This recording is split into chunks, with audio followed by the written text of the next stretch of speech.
Maleifua mai Samoa, maleifua ngalelei au Setalia, tai au manuia New Zealand male malo tele o Amerika manisita fole lalonangi o mafuta mai ai le mamalo o Samoa, tai au manino le tai au to le tai au matango fie o le aso lulu o me lua se funu male fa lua afe lua tolu fa popo le atua le faita ua fa yo aso soifua le mamalo le atunu sui sungai au na tofia le atua mana yo la to falitua iso se fata tapuai ia me se fo yo tupu mai e le atunu le au sina i tamama tina matua le lave lo sa mo se yo o lava i nai fanawi ia le li ia ona o le soifua a tulu fa popo ina peane ya so male as e me se fo yo le malosi a wa i mai ia wale fatino ino au mga duenga masani ai ma fina ngalo ia ile mamalo le tunu e fa feilo ia tua isunga i au na tofia le tua iso se fata tapua la wa fionga pate le makusi Hazelman le tai on matanga luenga katoliko sa mo i Paramata la sisunga le fa fenga inga le mo sa mo vi ingo le tua la sisunga e sau a sora viena le ana ma le fale tua ya upulasi sunga le toya ina le tai le kalisia me to tisi sa mo so fatasi Revenzione tauleota, pasta visita felava ya mosa malifalitua ya vai tama swali i, pasta solinga solofa malifalitua ya fa avai, Sunga le toe ino le ekalesia la mo sato i fuata ina. Reverend Tele tausanga ma le faletua ia matau aina. Sunga le whaafiangainga, Reverend Whaaumomo Pōleka ma le faletua ia nātia, vai oa Pōleka. Sunga le toe ina pasta matai a mika matai a ma le faletua ia Victoria. Pasta tauloni ma le faletua ia Arieta. Pasta ainu omuli anga avi isawa inaya ma le faletua ia Saipeti. Pasta sa ngale tula epa ma le faletua ia Fai Upu. Pasta Faatili Matulino Siamoa ma le faletua. Pasta ia Feta Sekali ma le faletua ia Susana. Reverend Awatama Tawhai Ono ma le faletua ia Katanari. Pa iyo a inga matama. Le uso ngā pule mtu mua i tu au ma la taua a inga litai. Ma le va au fonoti. Sua ma le vai whanua fofo ma ai tūlangi sa ole masale au mua. Ma le lau niuna sa e lua. Le a fio whaatu i to fale ura la au namtasi. Ma upu ya te ole motsa. Talofa, talofa, talofa lava. Le malei fua mai o le au mamalo stata malo.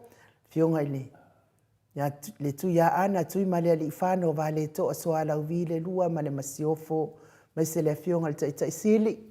Tai il vaenga whai pui pui ia tau tangat Samoa. Lau sunga tu le epa awe lua fatia lofa. Lupe soli aina yoti ai ono Dr. Sailele maliele ngoi. Fale tua e meise o tupu mai e. Le vaenga whai pui pui ia tau tangat Samoa. Professor Dr. Afualo luanga lau fale tau loa. Manu Wood Salele mali fale tua e meise o vaenga whai el tau tua Samoa. Le au sina so tata watunuu. Tuile epa whai ai mali fale tua ia maunga mu good morning. Se umanu matamua whaali a mali tau si ia sinta. Alofi pole patuu mali fale tua ia Vienna. Fionga ia vuini ko la wofo mali fale tua ia Molly. Good morning Molly. Miti Edwards ailini te paro peti. Telesia se kola siti kato o ta lofa telesia. Au lele matapula se umalo fereti funga so vale whaalama au. Mas fo itio tio enu ese Paula Banks, Julia Molly, Selina Arling Nahil, Elisabetta Maslin, good morning Maria Akiao, Sinalei Burton, Miss fo ile fionga yana nai, Faumuina le anal tupfia malfaltua ya monanu, Felice Tautolo malfalitua, Laufili a rona fai ngafa malfalitua, fionga ya le malu malfalitua ya fafangu le ala misa, ngafo pula salwa tele moz, Maletau siya Susana, good morning. Basili ifiti fulisia inu etele ili faso tau mamata. Fatia lofa povi masayuli fale ula fatia lofa. Fionga ya lilo fotua manu malfaletua ya baby Fretton. To alima pope malfaletua ya fai ai Noah, morning Noah. Papa ali Paulo Yohane maakenese. Saipele kome maanofale. Pali itele muanguti apuna olotango malfaletua. Pea fo ita mamatua ia tapua i le whauma pepa. Whalitanga wa i Farani Swan ma whiao taito. Whana ia upo le vavaua i ma wha amalu. Silia la e o kene ma whalitua ia le Lovi Burgess. Pupu i whatu e lia tau ili ma Filipina. Tua o pepe Josefa Setema ma koleti good morning. Moi malo tani e lutito ma lua timu talo fatimu. Sione haitang ma Eloisa Samoa. Tawetia tafu asu amaroini talo faroini taitele mo fa manianga matautia sangala apelu seaso ma Celestina. Good morning Stevie Upati mati malanga o matu pa yele vai lilingi mau mo nanu matausi a Marina tangalo tase sa matai a malefalitua falana ipupupa ni pasafa apoi malefalitua taufinga fui maono malefalitua ya Diane Pai tovi Filemoni malfalitua. E me se fo itiosa fa atonu ni umata good morning tiosa. Mau salafa manuianga luenga le neitai au mau. Atalina patio le stawa heni au tanga avaia. Toa mata i ono sa itu fa anatu eti maulalo. Malo lava le soifua eti. Solomona peni mayane tamotu nuu. Petronia salele veni kuva male. Falitua ya Anita Siliva. Lewi ima le falitua ia Peta Salue. Ta mama tua ia se Yulia li ilangolango good morning. Fina umoni mulipola mose ma Maria Ulai. Fono imoana langa aia. Pele sau mama nuianga luengo le neita e ao langa aia. Pea fo itoi sulusulu ngau ngata o mati elivie ma faa umu. Peritiso moe vao manuali ia sofa.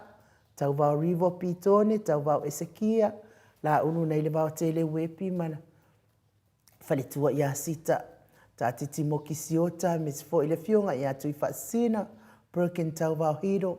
Olo manu usini mana whaletua, good morning Livingstone awelua, piwiva tuala Maria play clock, si lulu elia, whainga whamisi kei Enrico, mana whaletua ia ana vau saa.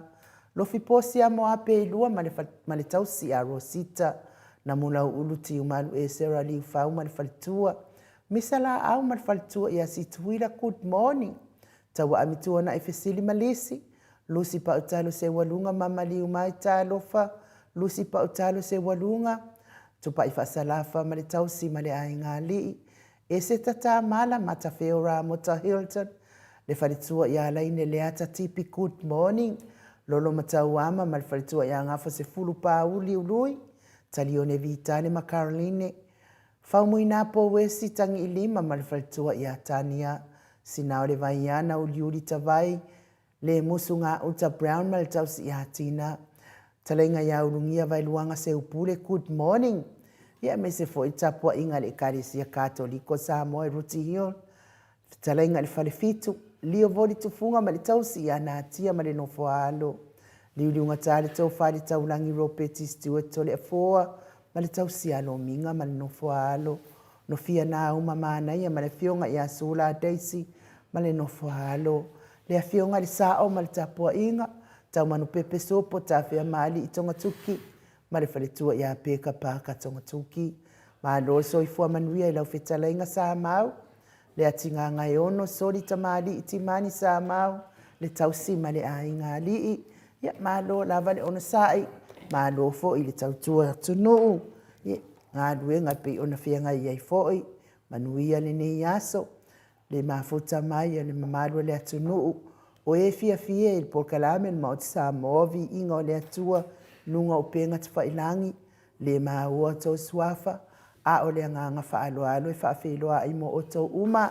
Ma lo fo i le usu nei tai au. Ma lo soifua maua. Lunga le mātou apio fōlinga. Whaaftai tele le tusi mai. Lunga le tātou apio fōlinga. Tai mo whaamanuianga. Ia e me se fo i o le tāpua inga mtima inga. Ia manuia i fo i po kalame maut Samoa. Le sianava te vita ki oa sianava. Ia mua mai lava le whaafeloa ai. Ia, whapea fo i malwhaletua ia Sina Lay Burton. Ma lo lava le soifua manuia. Tapua inga ma ese o Blue Heart e langolango le te RPP. Venise Arieta ta mapua whaaita ta iau manuia. Mauto vi ingo le atua Blue Heart langolango le te RPP. Angela Masoe ta iau manuia i lau fionga tole a fua ein uma mai. Manuia le pokalame nei ta iau God bless. Ia, mafuta mai melepone whaaftai Angela. Pāpea fo ia Singio F. Tawasa morning i lau fionga tole foa. Sunga inu ufa apea sunga ya Mike. Wia lava pokalame nei tai au. Ia, lima matua whailoa mai ai le anga le leo le atua. Ia, te oe male a inga. Ia, mai se fo i langolango ino le HRPP e alai Blue Heart. Alofa tele atu mai au kilani New Zealand. Whaftai tele manuia fo ilo waso. Willie P. Smith, good morning. Maut Samoa vi ingo le atua ma lol ma leifua mai. Nei tai au fo vi ingo le atua. Fionga tole fua lau sunga ein ufa apea Mike. Me se fo ipa anga uma o lo fa alongolongo nei tai au. Whaatalo whaatu tai sili. Dr. Tula Epa ma le HRPP supporters. Whaftai o mole. A matali o tato po kalame mana ia. Whamanuia le atuai. Fusuanga o le. O le nei aso God bless. Tapua inga ia me se fo ilangolango ina le HRPP e le Blue Heart. Ma le tato po kalame nei. Whaangiel tanga vai o tato watunu. Ai me se fo i o nai fuala au vi ia le li whaftai tele. Le tina matua ia se umalo fereti funga good morning. Maut Samoa vi ingo le atua ta alofa i whata alofa atu. Lua fionga i le suafa manu malo Yesu Keriso. Tai au fōu mai le atua manu soifua manuia. Whata alofa atu fo i le fionga ta ita isili. Dr. Tula Epa ma le HRPP. vi ia le atua e tau ia whaamanuia le atua tātou pokalame mātangofie nei tai au God bless alo whātu tapua inga ia mai se fo ilangolango ina HRPP papastui alai Blue Heart J Failunga se me atu good morning family Blue Heart tai au manuia i lua fionga malu malo soifua maua malelangi mama Blue Heart mana manu teleina le nei aso mona fuafuanga Blue Heart God bless tapua inga mai si fo i Blue Heart whaftai tele lava tei lango malosi Papa Stui ma le HRPP Vita Smith soifua manuia God bless malulu tele Alice Spring alo fatu sa le lei lava viti wa malulu le mea manuia fo ilo waso Manuele Green tasi leina tutu alava o Blue Heart lango le tātou HRPP le whaletua ia laine le atatipi good morning my beautiful lau fionga inu u pea lau sunga to le afua mamaik ma alo le usu whaaftai le tautua atunu alo whatele atu manuia ngā luenga o nei aso ia tu maupea e le lua fia i le alii whaaftai tele lava i te ulfaltua le uso ia Trish le musu mauru le leota good morning ma o te Samoa vi ingo le atua whai mai whanunga le lei nei tai au fou i le alofa ma le anga le lei o le atua te koe kau kuku mai lalo le mea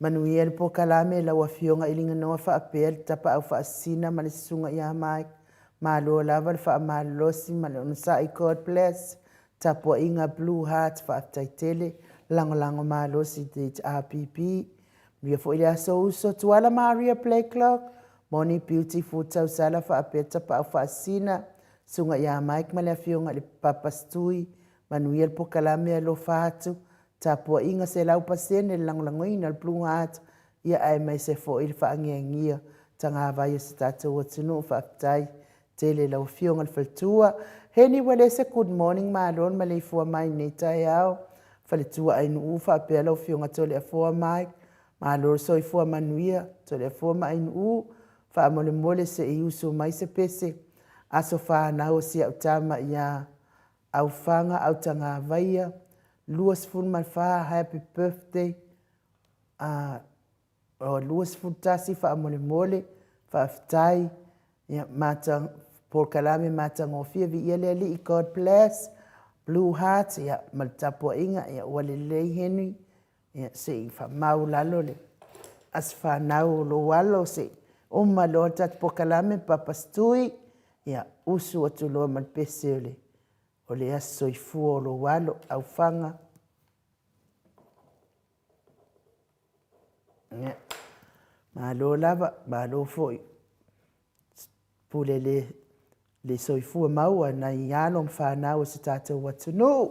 Sasa moa good morning beautiful ein u Blue Heart. Whaftai tele sa manuia lo waso and my best Josia Leau. Whaftai mo tapua inga mwhamanuianga. Ia whaftai fo in mafuta mai tātou Pokalame i le aso ma le aso. Medusa Glory White whaftai mafuta mai tai langlangoina tātou HRPP, Fred Tupai, Unipasi, tai mo whaamanuianga, se umalo fereti funga la le ua, la mai fo ikalinga ole, au milo upu, au loko leanga. Me ni se Aries. Timu au vaatito, line of Blue Heart, good morning, beautiful tausala, tole four and Mike tole four, Manuel Pokalame, Neitai au fo, Jay, yeah. Lima laina tu alava Blue Heart whaaftai a ngape sia a mosa Manuel Pokalame ma lone maleifua mai nei tai au God bless you too kai tai lava Melania ai ono whaaftai tai au Manuia i lau fionga tau sala la lei matole a fua ma le Pokalame matangofie wha Manuia le atua i o lua whaiva alo filima whaaftai tele lava Melania ai ono moana ia manuia fo ile aso o le matou autostusi lea ua mawhai ona whailoa mai nei tai ao mawhaawhiloa i mai lau fionga le tapa au whaasina ia au le anganga whailoalo e whaawhiloa i fo i lau fionga le tuia ana ave au malanga i le tama whaasausaua le itu mahalo le na tuina atu ia ia o tonu mai pea lau fionga le whaululunga le ainga malos ia a o la talainga fo i le la ulu le tau lau niu le presidente o le ekalesia katoliko Samoa i Ruti Hill ia a o le autustusi o le puleanga whaakatoliko Samoa Parramatta i Sini au Setalia ia malo lava le soifua maua le nei tae au tole a foa ia malo fo soifua man langi manuia ainu tulanga foi le fata lava foi pa anga tato maftanga ia mesi foi tato waso nei tato waso malifionga le tete silia Dr. Tulepa sai lele malia ngoi ia va tu foi ni tato foi fisili tu sai foi mali no fo mala malama o tato ona le fai ngo fie foi tapo inga mamalo le tunu ia mesi foi ia tato lo tato va ai pe i winga le fili mesi foi tu langa lo pangatia so tato tunu ile le keo tangata tu langa fa pena how lavan tato fisili ia matato fau tua toi pea ta la ia tu pea le tala moni mal tala sao ia fa pena no fiti ai tato umalava ia tato maua se fainga malo manuia mo lumana malo so fo malangi mai no tato tau fai fa malo le lofa male anga le le tua tole a foa te tonu ia ono tato timing o lo fo ia le tai sili on time ia a tato wo se vi ingo le tua tato te fellowship fa tasi ai mal tato o tu sin later ia ia ai me se fo ile male fo mai ma le tapua i mai o tamama tina matua i mo tamalawa tono fa le fainga luenga lunga le ala tele ia tatou pepe se faatasi le vi inga wa saunia le tatou insinia mo tatou le nei tae au Mike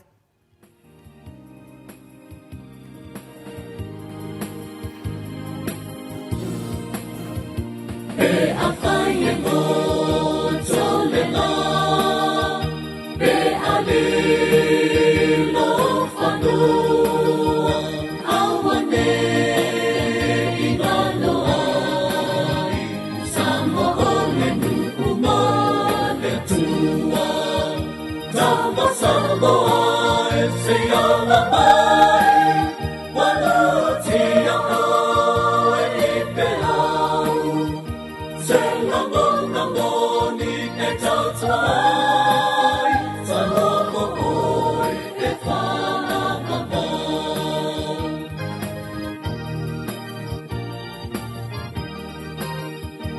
e ao Sofia ono sa e natangi whai ngata le atua e tausi mai au le pule e file mumai tama samoa e se ala mai walutia ai e peau se la mona moni e tautai talomo oi e whaapapa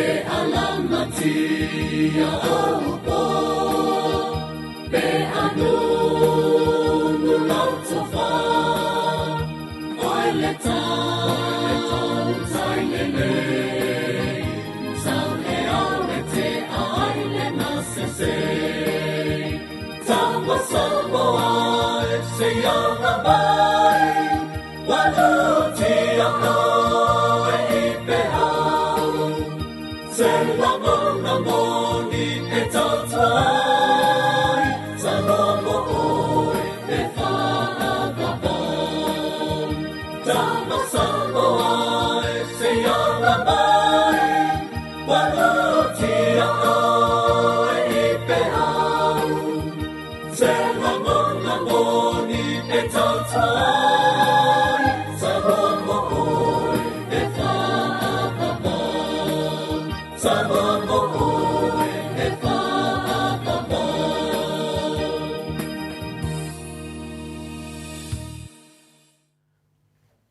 Toi luas fulma le iwa minute ona tale o le itu lai fitu i sini au se talia to le foa manuia le malu tai au. Whaftai lava in u, mo le avanoa, whatino i fwese tasi o vaenga ta ua le tātou mawhtanga, ma ta maam tina mātua i tai au tai tasi. O le aso nei, o le aso lua su malwha, o me, le lua fe lua sfun maltolu. O te toi whawhelua e tu fōi, ni nei tai au matango fia i whanunga le nei, a me se foli alofa tu noa, mal manuia, mai le tua lo tātou tamā, le ri o Isu Keriso, ia alo mai a Samoa, ia le tātou malu tai au, whaleanganga le nei mo o tōni nei tai au matango fia. O le tātou tala, o le whainga malo, o le fast, o lo whapolonga ina e le angsala. Al tātou manatu au, e whaasalo toina oe e le upumoni, pe a e tau tala e tau tino le mea moni. O le upumoni na te wha sa o toina oe. O le tātou tus whai tau, mo meilele Ioane e valu, o lona whai pa tolsu mai tasi, e wha ngata mai le tolsu pun ma le valu. Wha mole ainu upe mwhai ana e whongaina. O na whetala i atu le o Yesu ia iutaia. E ua whaatuatua i ate ia. A whaito te tū maupea i la umata upu, o uso o moni o tau. E iloa fo i o tau le mea moni, e tu usa o loto fo i o tau e le upu moni. O na tali mai leo i la tau i ate ia. O i mātou nei o le whānaua a pera amo. E le i whaia lava i mātou mapolonga o se tasi. Pe whape fea o na e whai mai, e tu usa o loto o tau. Ua tali atu Yesu i ate i la tau. E moni, o te whai atu i ate o tau. O se whaia le angasala, o le polonga lea i le angasala. O le polonga fo, e le tu mau pea ia i le ainga. A o le atali i, e tu mau pea lava ia. O le nei, pe atu sa o loto o tau e le atali i. Ona sa o loto wha maoni ai leo o tau. Wa o tau i loa o le whanau o tau wa apera amo. A wa o tau fia fasioti i ate a. A wa ua le ofi la upu i te tonu i ate o tau. O a unei o te tautala i mea ua o wiloa i lo utamaa. O tau foi ua o tau whaia mea ua o tau wiloa mai lo o tau tamaa. Ia whamanuia le atua le whungaina o la nā whionga pa ia le nei tai au. A tonu na o tau whanonga mo mua le nei whaupunga i se tūlanga whale au onga, po se la unga fo i o se whaiwhi au. E tu sa o loto o tau e le upumoni. E tu sa o loto o tau e le upumoni. O se whamomoenga mai le nei whasi whaitau e whaasino i le saulotonga whalenganga mai le polonga le angsala. Ma neia fo i le manatu ma le whiau tāua tātou mafuta ai ma le anganga pa ia le nei tai au. Se o tātou su e le winga o le upumoni ma se mau mai o le tusi pa ia. I le whai upe torsu mai tasi, o na whetara i atu leo Yesu ia iuteia o e ua whātua tua i ateia. A whai tau te tū mau pēa i lau a onga o uso o moni o tau. E ilo foi o tau o le mea moni, e tu sa o loto foi o tau o le upumoni. O na tari mai leo i lātou i ateia, o i mātou nei o le whānau a Abrahamo, e le i whai lava i mātou ma polonga o se tasi. Pewha pewhea na e whai mai, e tu sa o loto o tau. O tali atu Yesu i ate i lātou e moni e te whai atu i ate o tau. O se whai a leang sala o le polonga. O le polonga lea o leang sala. O le polonga foi e le tu maupea i le ainga, ai o le tali e tu maupea lava ia. O le nei pe a tu sa o loto o tau e le tali, o na sa o loto wha maoni e lea o tau. Wa owi loa le whanau o tau a Abrahamo, a wa o tau fia fasioti a tiao, wa o le talia o tau la upu. Wa o nei o te tautala i mea na owi loa mai lau tamaa, o tau foi tau te whaia mea o tau loa mai o tau tamaa. O le tā ua o lea whasiwhai upu po le vaenga lea tātou tatanoa. O le upu moni. O le upu moni o lo whamataraina mea moni na tutupu. Po mea moni whaaleanganga. O le isi whawinganga o le upu moni e whaatatau i le whaamaoni. Po le whaatinuina o ni winga e whaasino le amiotono o le atua. O le tū whawhia ngai la o le upu moni, o le upu pepelo, po o pepelo, po tala whatu, ma tala pepelo. O le fesili, o le asa tātou I loa I le upu moni. Ioe, wa tali atu Yesu, o au nei le ala ma le upu moni, ma le ola, e le ai se tasi alu atu le tamā, pe a le ui mai atia. Nei upu o tātou whaalongo I pēa tātou lotu tātou whaalongo I pēa, alo whape nā whainto I whamanatu mai ai tātou. O le upu moni, o Yesu lava lea. O au nei le ala ma le upu moni ma le ola. Ua whamatalaina le upu moni, o se fua lea o le whaatua moni le atua. Whai ngofia ian tātou malamalama, o aina whaapea mai e tū sao loto o tō e le upu moni I le tūspa ia. Whaafonga I le Ioane Vado. O taitaina mai e le au tusi upu ma le au Faraseo le whawhine na maua I no muli lua. O tuina o ia I lātou I totonu.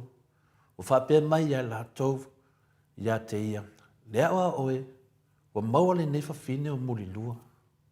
O poloa I mose ia te I tātou I le tūla whono I whetongi I maa. E whapea. A oe pesia se mea e te whetalai mai ai. O lātou whapea mai, e tofutofo ina ia te ia, ne maua e lātou se mea e mōri ai o ia. A wau punau Yesu ma tusi lon tamatuma I lima I le ele. A wa lātou psili atu pea lava ia te ia. Ona toi nofo lea o ia I lunga, ma whaapea atu ia te lātou. O ai o tau e le aisa nangasala. O ai o tau e le aisa nangasala, ia mua I tongi se maa ia te ia. Ona toi punau lea o ia matusi ele ele, o lātou whaalongo I ai. Ona tai tasi leo I lātou maalu I whafo. E afua mai I toi ina, o atu ie au pito itu. Tu uana o Yesu lava man whawhine o loi tonu. O toi nofo I lunga Yesu, wa sila fia, wa le aise tangata, wa na o whawhine lava, o na whetala yatu leo Yesu ia te ia. Funai, o whea e I lātou o iena mōria oe. Wa whai mai o ia, lea li ie, lea I lava se tasi. O na whetala yatu leo Yesu ia te ia. O te le whaasala fo ia te oe. Alu ia oe, aua e te toi angasala. Tasi le tala ese le tā ua. Tele ni mea le lei mo tātou, ai mesi lava tātou o tātou pukalame. O loo wha hali mai le nei tala, ia po nefi iata le tātou te mata ai ma tātou mawhau I whaleanganga. O le a se whi au tau longo, o loo tau whamatalaina mai e le upu moni. I le Ioane se fun mai fitu, anon whai pasu mai fitu, whai mai le upu. Ia whapa ia ina I lātou I le upu moni. O laua fionga o le upu moni lea. I le teimi nei, ua whaatapula ina e tangata le saulotonga, I le sauloto mai ai no whanga polonga, polipu lenga a Roma. Nei vahenga ia po nei vahenga ia, e oto mai tonu le fionga pa ia le tua, e tau whaapupula ia I tātou le winga o le upu moni. A wao le winga o le whitalainga Yesu o le upu moni, ma le sauloto I mea sili atu o na loloto. E lua mea nei tau whaatata mai ai tātou o le upu moni, ma le sauloto. A mea nei o ni mea loloto. I le whai ngofia o na tātou maua. Whai mai ni whamatalanga, o le angasala o le noatanga lea o mana o le anganga. Nongo winga ia I tātou taitasi uma lavau, ma au fuile tau talatu. Tātou uma lava. Whai mai ni whamatalanga, o le angasala o le noatanga lea o le mana o le anganga. Nongo winga la ke angasala loa, loka lo oe. Lau tangata, lau anganga. O le whai ngofia ia na malam lama. O le polonga le angasala. O lo ia sai tia le nganga o te ngata ini mea mta o tia. O le makua makau kia lava o le angasala. A e malamalama le nganga o te ngata i le upumoni. O i nā o le a lave ina mai oe e le mana o le upumoni. E whaile mta o tia o le angasala. A iei fo le mana o le upumoni. Pai e se le lei o le atua. E se le lei o le atua mana fufuanga. E tu umalawa ia tātou whiwhiringa. E le ngata le mata o tia o le angasala. Mana loka le loka i tātou. A e maua lo le upumoni. O le manana. Ioi. O le whaingo fia ia. O le upumoni. O Yesu. O le tautara sao. Tautara le amio tonu. Whai mea le amio tonu. Le tūlanga nā whawhengo fia ina tātou. Mawhawhau tātou maru whaleanganga. Po le a lava te leo le angasala. Le a lava loka le angasala. Lo loka i tātou. Ai a tātou maua le upumoni. Tātou maua le mana le nā. E iwi e le angasala ia i tātou. Ina wa wheta lai Yesu. A whai tau te tū mau le whamahoni i au wao a onga. Saia whaasino atu le tūlafono lo au te leina ai tūlafono uma o polo inga e peo na maua mai le mātai o lusu ma lua ron whai patosu ma le fitu le whaasfuru. Wa tari atu Yesu e te alofa atu le li ila watua ma lo loto atoa, ma lo wanganga atoa, ma lo manatu atoa. O le polo inga mua lea ma le siri siri. Ma o le lona lua e pei o le alofa i lo tua oi e pei o oe lava ya te oe. O le tūlafono uma ma perifeta o loo tau i lungo nei tūlafono mei e lua. E se au te lenga o lo whapea mai e te taun tātou walo lofa i le tua maro lofa i tangata. Ioi, e le ngata le tātou walo lofa i le tua, ma tātou walo lofa i tangata. Tātou loa te leo te mie, whaangai e lau whainga renga tofi i le tua whaupunga. O le alofa i le tua, ai te le alofa le tangata o le pepele o lea. A neta e au, ia tātou alo lofa i le tua, malo lofa i tangata. O le whaia o le whetongina o se whawhine i le angasala, e leo whaari ai se alofa muti vale. Le tanan na tātou whanongolongo i nei ina wa maia, lau au haom. La tau ia ma mōria mai le whawhine lumo Yesu. O nāle lo ai tātou, o lo whaari ai, e le se alofa muti vale le taungo le mea nā. O le alofa tū noa ngau fo i nātu Yesu, na ia tau mai i lungo le sa tau lo, ono lona lawe ina o e maha umalaulangi atoa. O le upumoni nā, le ewa tātou ai nei, i le tala le lei malana upumoni, malana whaoltanga. Me whaina whapea, ono tātou ola lea ili nei mea i aso uma. Whawhian tātou loa pe whawhian tātou ma whain tātou ola ili upumoni i aso uma.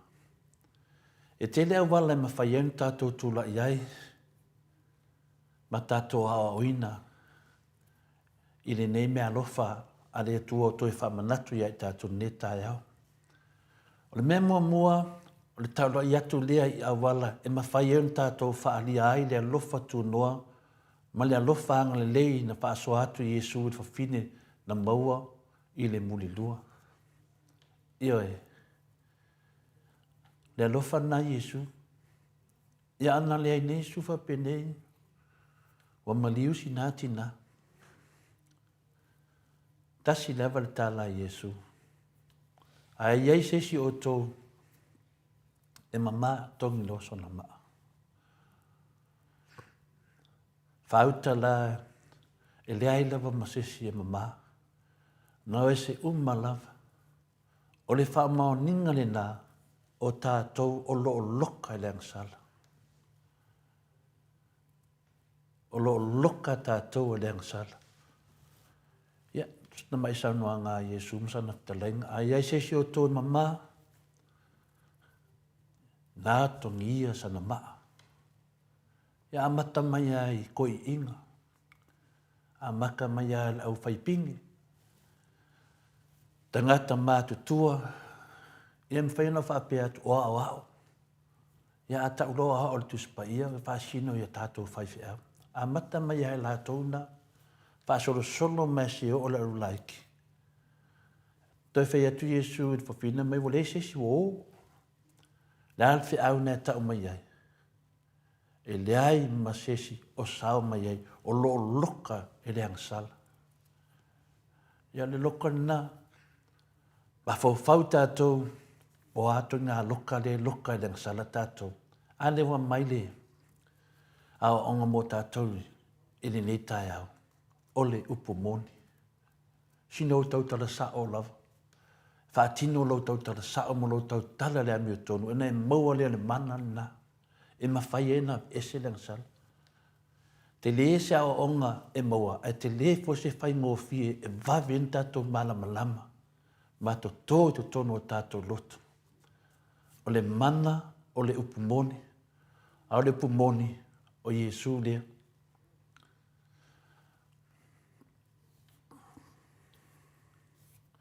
E te langona le pui au oe, mai le tele o puapua ngā, pe a e whātanga ina le anlofa tu noa le tua, e tawhi atu i to tono lo loto i so se teimi.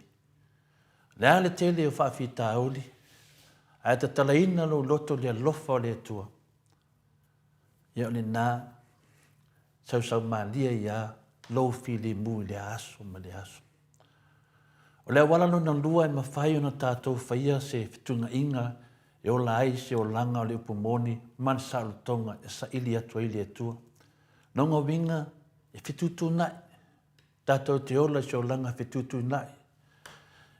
E ila nga apuwhina ia lewa uma nei o na fitutu nai whala uma mawhale tō whāma le whautanga. Le pa ia ia inga me malu o whale o polo.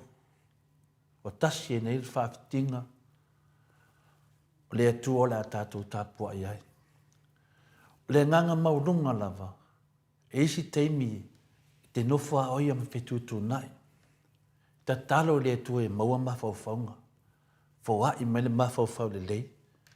Ai ta talo le atua ini mea whapena e tali mai le atua. Ai ta talo le atua ni mea sila mai le atua e le moni, e le tali mai a le atua.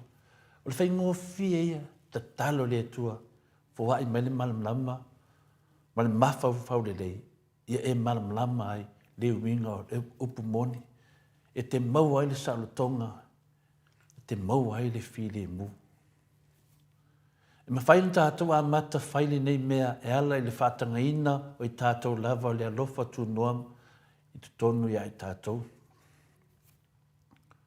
Ua whaamangalo ina i tātou, o tuina mai i tātou ni mea alofa tāua o le alofa tu noa. O le tātou lata i le atua, o lau whaatangaina fo i le nā o le pumoni i atu e. Tasi na awala. Lata i le atua. Whawhiana e lata i le atua. Te talo. Pō whiana me te iai, e manatua le atua. E te le tau mo ini fua e te talo. Ioe, pe te tono le tā vale, whailo lotu. E awe ta vale, e te mafuta i le tua i lo lotu. A whapea te e kalisi e kakoniko. E alo ta vale malau lo salio. E te mafuta atu i le tua. Whape nā tātou, tangata whātua tua moni le tua. Le alawa le e kalisi e te iai. Pule lava oi le awala e whātino ai. Ale ta talo. O nā a mata i le upumoni tonu iai tātou. Tātou fo i mai tono le tātou atu nuu le teimine. Wa maa whatia le tātou atu nuu. I mea pepelo. Tala pepelo. Wholofolanga pepelo. Mori mau pepelo. Whamisinonga pepelo. Ai mese le whaatau tonga pepelo sa whailalo le whale ia. Soli whaavai, toi soli tulafono. Ana mai mau. Pena tuu se avanoa. E tafe maalie me ele alofa tu noa le tua. E whai ele upumoni. O le mana le nā. Te tonu. Wa lava le mo tātou. Tele le fia. Nau e whamatala. E ele ngona. Wa lava lea. E vave ina tātou. Mana tua ina pea. Le mana o le upumoni. le fionga pa ia le tua le ia manuia lava nei aso tamam tina matua ia manuia foi le mafuta to foi i le fatatanuanga foi ma tatu tama ia le fionga ni te sili o Dr. Tulepa sai lele maliang lingoi ia mo foi ni mafa fonga le lei pa penang tatu fitu fai i le upu moni mai le tua tala lea ain u waftai tele lava mo le vanoa pa isina mafofaunga whadanganga mo tamā mo tina mātua. Malo, tai lawa fiong al tapa awhaasina tole afoa mo le tātou malu tai au, nei tai au, whaafonga fo i le mamalu le atunuu, i le ai lava se panga o lo tautala, i le mea moni ma le whaamaoni, tu loa oe pe a e tautala i le mea pelo, pe te moni mau pelo, ia ai tautala i le whaamaoni, le ai lava se mea o le ai pole ai fua, o wa o lo tautala i le ami o tonu mai le atua, ia, tai whamanuia fo i le atua, i tāpena ina o le malu tai au, nei tai au. Ia awa le whaafonga mai o le mamalo sa tātou atunu, pei fo i o tātou, o le a lava le bevesi mai fo i o, isi fo i vaenga i a tātou, e le ai mas tātou popole i ai e tas, eisea, na o mea moni lava mea i a tātou tautala i ai, i lungo le tātou porkalame, ia vi ia le atua.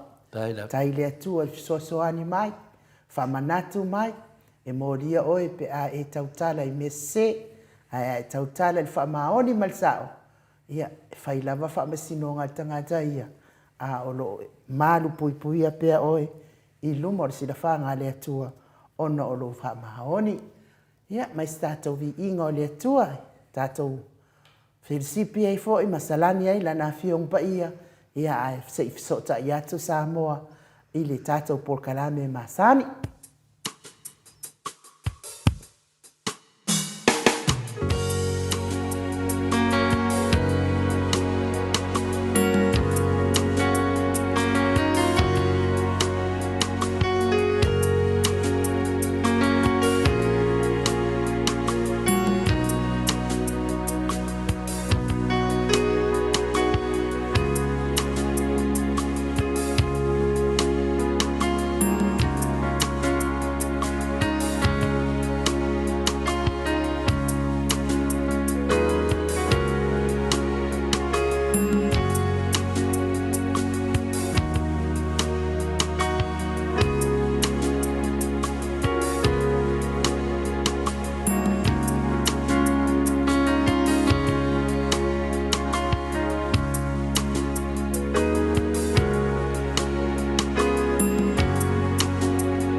Te 2 minute ona tali au le tu lai fitu I sini au se talia. Le vi ingo le atua soifua na o tau whaafonga mai ai.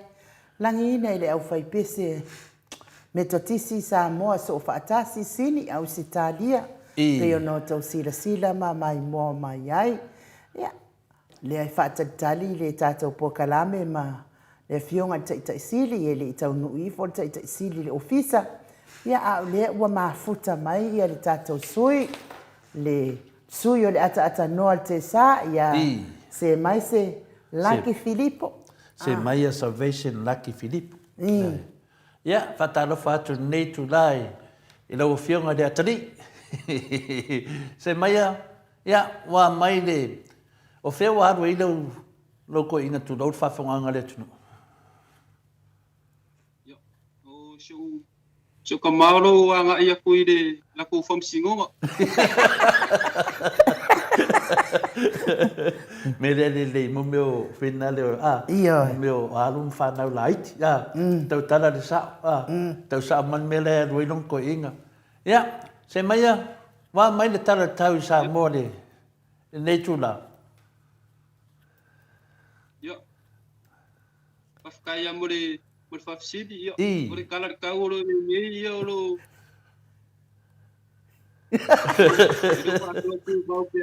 le kawo le ai kimula o fafkai de o le ai solo ngale le yasa mo ia mo le sila fia fo el mamaro le tunu ai mesi lava tamama tina la topo kalame o tatali ai le fionga le tatasili o Dr. Sailele mo le ngoi ia o se maia ia o ia leo o fina le o se maia ia o se atali fale nganga atatanoa te sa ia le lewa malanga atu atatanoa I lana whamsnonga. Ia a leo whaise maia ma mono sui e whapenanta li tali eile fio mai le fionga te siri. Ia portulanga na iai se maia. Se maia, ile teimi nei na wa lewa maua neo e fina le lau tāleni o le tūlanga le o le whaipele o fusuanga. Wa mai le tāleni nei teimi. Ia whaftaira mo le whafsiri tira po. Ia, o le tāleni o lo tamwhai lava e whauau tāleni ia e te re lava se whare tono lo iai ki tono tātou atunu. Ioi, o lea e tau sa ili le a whina le alo le atunu lea na maliu I waitele. Ia a leo te mawhawhau atu. Ia te I whiwa toesu atu oe mo whiwa ai oe. O le tūlanga le nei, I le aru lai dumor tāleni. Ana whena mata mai ei ona e whātino ina ni tālonga o whaipele. Ia, whaftaira wa mo le whafsiri tira po ia o le amata ina o le nei tāleni. Ia, o le uso seo tamai sa vai, ia o se tangata po I wolewa ona fusu, e inoa ia asi singa la whai. I le matonu I whangori, ia. I le sefulu o tau sana sa ualu ai o I whangori. I le lua whepa le sefulu. Ia, sa uawa ai ei olo o kolegi e seo anko lea ia le au fuso whangori. Ia, o kere fie kālengi, ia a olo ki kilo orkangaka olo anko sa ia whaiak tālengi. Ia. Papenao no tilo mo baba ai olo papenao na ia tore nginga au whangori ia wa kama u me fai pele ma kapenga ia mo ia kanga me fai pele ar ko inga ia so ia ma ke o ko dengi ia walu ngeila le amo kanga me fai pele ia le ke ia mo ma fo winga ro o ke kangwe e ko ia foi ia e koe ka mawhai le mea ngā kauki ngā mai fo ngā le kālengan mako ai ma. Ia lea lau wa marisio anko a lea wa wadu lava e whau ina le tārenga.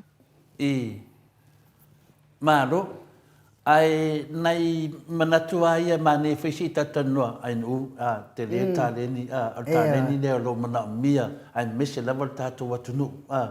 E le ngata le vai atu o tangata tāleni e meo tau tālonga ai nu. Nena a umore tātou whātatanuanga. No mafau le te tau ana sponsor le atali e sau nei. Whaatino le tāleni lea. Tano mai lana e whai pele, e fia lani au panga na e mea whina e makua le maka. Pe na palpalafa le papatua ia te oe po tulang whapena. Po fia whina o maro o fia ni au whaia ina. Ia. Whaftaira mo le whafsiri ia o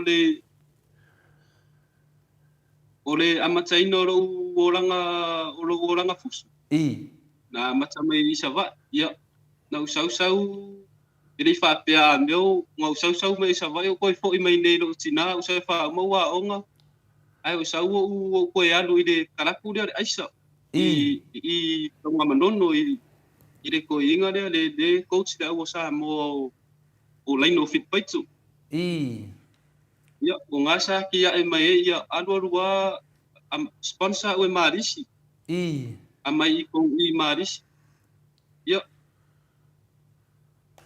Sau ia alango, sau ia mawhau i le mofi, wa kele wong, wa kua i kele la waka kele no whai kaune tia mano.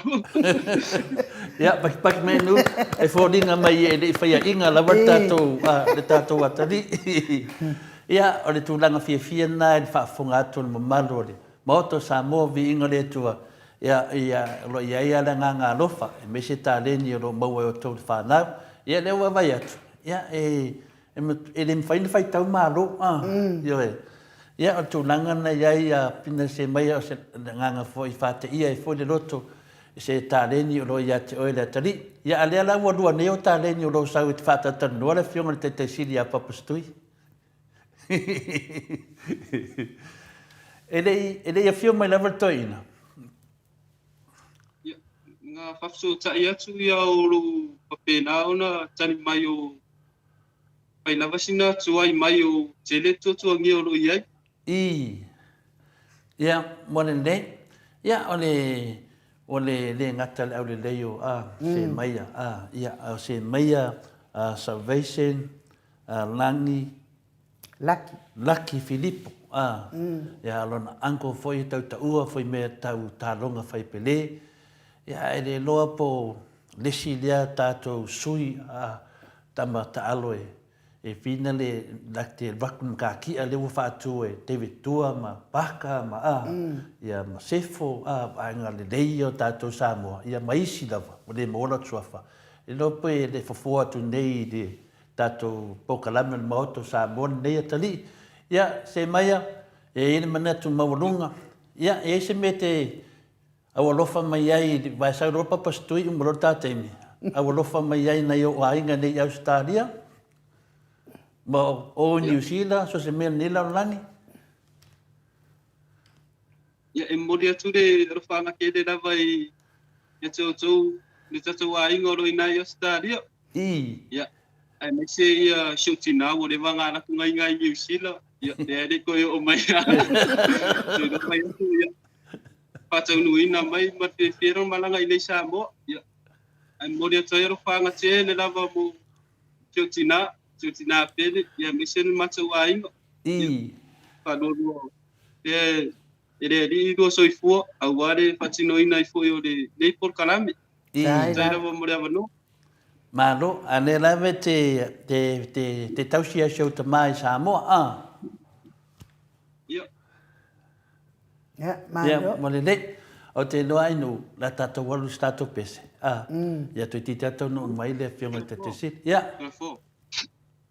Turafo. O lea ua su, mure to ino. Ia lei, ia tu atu loa iai le fionga te te sit. Ia. Ai lua masi i whapena lau laptop.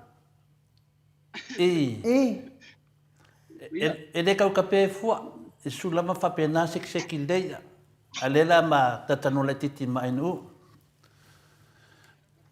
Tele taleni nei atali aino. Ioi. Ia le fa popo tu ma taleni o te fasala. Ia to titi Ia malo lava le. Malo ne sa. Ona sa ni malo le atu no. Ia. O le no whapea e kia resu e mai po feo ka ke kia i lau piango vo i lea e. Si tai whamanianga o le soifu o le alo. O e mi ia alanga lea ua fio mai le fio ngal te te sili. Ia. maua pele on sa ia se o mal tatou por kalame ia ona tatou alo atu lole i te whamani i whengata fo i se mana onga ai l'Italia fionga ne te pau whaasina to le fo ia au ni mea siri mal ta ua ia o leo maua tatou sota inga mana mamalo sa tatou atunu whai mai ia tifa whati alofa mana ia mea e leo ai le pau atanoa se atu ia se maia Ya, lelo mo atu le ata ina le video le lasu matoina. ia le ia ki pere video ia nga sek le ia ai nu o ko in kalesi la vai se maia tal mai ono avanoa nei tato li te o mali nei te li ilunga iyo ia le la wa pisilon to ina e alu famis nonga ia le suma ia piala o ia le la ngafa matatu so o pupe ale le avanoa mali tata no te sa ia o te lo se te mi foi fa e tu vin pa dunga ia se maia tu sai foi fenta foi il maftanga male fionga foi te sit yo e mane foi la ai po le lango el te kale la ai mai se mai en te lo la tao se ta pesi das me te mana e vai te mine wara te lo tu ti sa already me la to ai o fio mai te sina tatou whatatali e pia whapea tatou ofo ispi ingo le tua ia ai mana ia tatatal noa pia ta ua ia whatatali e le fionga te si e ila le mea ne meta upule o te whiatatal noa ai fionga i le tapau whaasina te le fua i le tatou whainga malo nei le iei nei matua tale e fōlinga mai lava i le pia le ai amana ia ina i le whainga malo ia le fionga i le tamaita i pāle mia wa le ana sau noa tamaita i pāle mia sa tatau na loka le va le e pisa mai ai nei i Samoa mai ai pangopango o pe ia le ala aluanga le va o pangopango a fa fere va o saina fa pe mai le tamaita i pāle mia sa tatau na loka le va ia ala nga wale se mem fai walu le va ai sa tatau na loka le va su le va ia ai fa pe mai le o le tala o le va ai le tatau na loka ina le se mea o le tau loka ina i fua le va o le va ia o le va tafao e le a le ua fai mai pale mia e tatau o na loka le va no sumato ina ia o le fo ia fa pe fo ia le saunoanga fo ia le ale tatou o le komisina o leo whapea o le ua uma o na whaiso esu e ngore wa le ua uma na whaili poti ia maavatu o ile kapeneta te le fua waka le iloa sa o i le siko inga waka le iloa la ai malo lava le mafuta mai le mamano sa tatou watunu tatou te tala noa pia i me olo o tupu ia ile nganga whaaloalo e whaafeilo ai fo ile fionga tai sili tai ile vaenga whai puipuia ia tau tangata Samoa sunga tule e pa ue lua whatelofa lupe soli ai na yoti ai ono dokta sa ilele madiele ngoi nei tai au fau malei fua mai whaangunga lei ia vi ia le tua o na le whaapopo ina pea soifua maalosi i lau fionga maalo soifua maua ia maalo fo ile folau i langi maa malo ne taiao tatou te tau fai whamalo a el whaftai le tua no le soifua mau pea Maria lava fai on tatou whiwa ai ele temile nei o lo whanga solo pea ia on tanga fo ia ale whakasa ia whape fo i ma le fontanga tele le langi ale katoliko ele mta puale o divine mercy Maria o lo no winga o le lofa tu no tatuli Maria Lei. Alo mafuli foi la le fonai ale katoliko.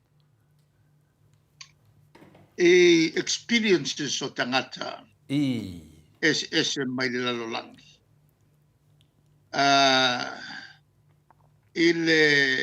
Le ola ina o le meta ua le nei fa vai umai ia tula fono le li o le lofa. Mani la. Le la mafuri e le tele o Sauranga. Ia sa tali malo foi la le matou foi kale si e usengai.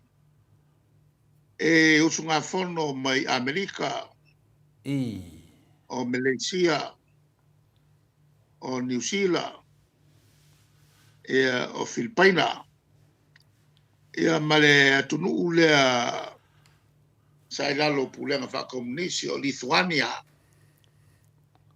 inala na sa waile aki epikupo le la sa mato tai malo el po ia o le voi ua faile filfilinga le e kalesi e fakasa lato suita te fono e suia ia tunga foi le li fe au le ana tu malo mai lo te fanga lo ngula la ele fenga fa vai foi fa le kalesia lato o le to ina e atunu moso o le fe au le I sapo e fa le le te fono nei e ala no wenga umalol fono le fenga fa vai ale kalesia in step down lo ia anga e tulo le u filfilia fa au mai I sapale ala la le take over lo ia mo le te ina e le tausanga foi o lumala nei ia ona talanga o fanga solo a fontanga la falon fo e va per la foi o fai foi se fono alle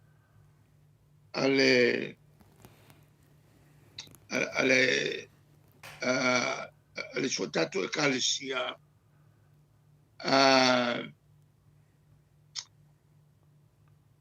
le calesia pat lo winga ai foi o faceva to fono o le tawa bene fontana e o mai o tato a sus fono mai fafo sava no mai foi ma la tomata mata tu I atina e o tato tuno ma mala mai ma fa sa o ai teleo o tala le a mio tonu ia e loatu tonu o Samoa Maria lava. o le leia na e maise o le marosi o le kalesia tu le mai ele le ola ina o ma fatala no mata upu e fa malusia tili ai le ola ina o nga foi il tatu li ai alan tala le lei Maria. o le tulanga tauan la e le vava ai atu mato foi o tai filfilia il palmele o se wala e atili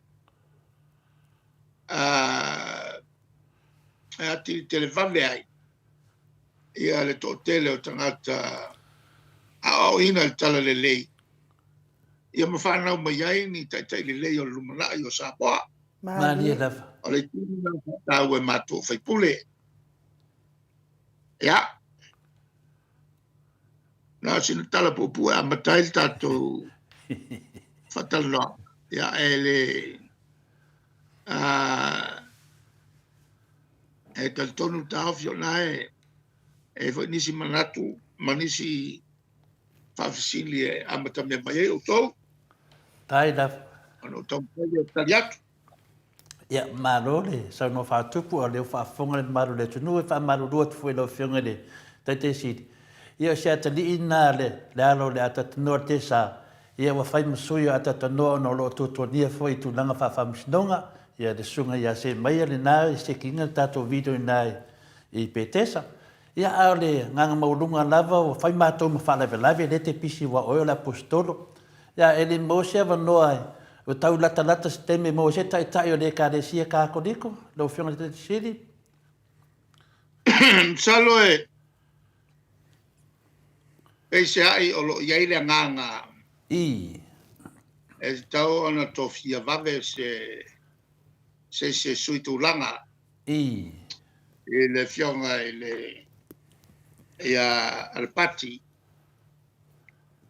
sa avea ma faululunga le Ecclesia Cattolico I Samonei a peta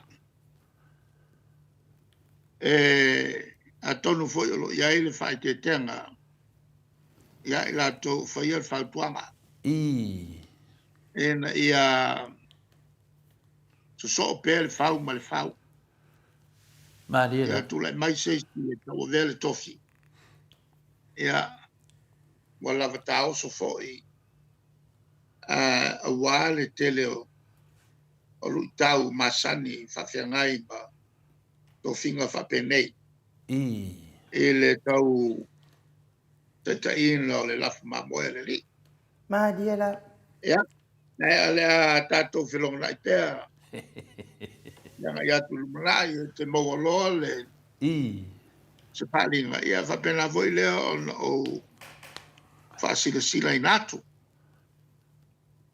mo le sila fia le tatu o tunu lo tele malo tai ia o nau fa fonga tato tunu te titi mo se tai o tato e karesia ia a te se e tua ide tai le karesia e fakasa a laso na fima to fa longo ai o to tele mamaru le tunu e tua fia lava le tai fo le a por sui tai le fakasa le mai le afio anga sapari ono ai sai ai la totala tasine ia tai sa tongi lava langa la fonga ia se tala fia ia o le utu lai me le ve tai le karesia a tono le a tulanga le lei ma le fu mertato wa tunu le ngai duma ia o le tulanga o mato fisili mo moela o fiona te sili le ale mea ka o le stock exchange le o fa longa tu foi lungo penga tu fai langi le la vo fu le malo ale ngumi mato o lo le lei la vale alo tato malo tanu fatau tai me lo fiona te sili ale ele mea is Pensei me ma fuena le fatino la vai temi ale vo me vai temi mo to fa longo atu. Ona fai le stock exchange tato tunu. Tini malam na matele la fa mo lo fiona te sili pe fai na fa malam na mai na mai la fa fong. o le stock exchange o le makeki o le makeki e whakawai I a share o company o se mele leile o se me fale tono ai e iai foi I a whawhitauri tau ona sila tutoa iai I le pulenga mai tu enga company le Starlight e iai le stock exchange a Fiti e iai le stock exchange a Papua New Guinea longoinga make ke whakawai ia mo meo seo company o ka koula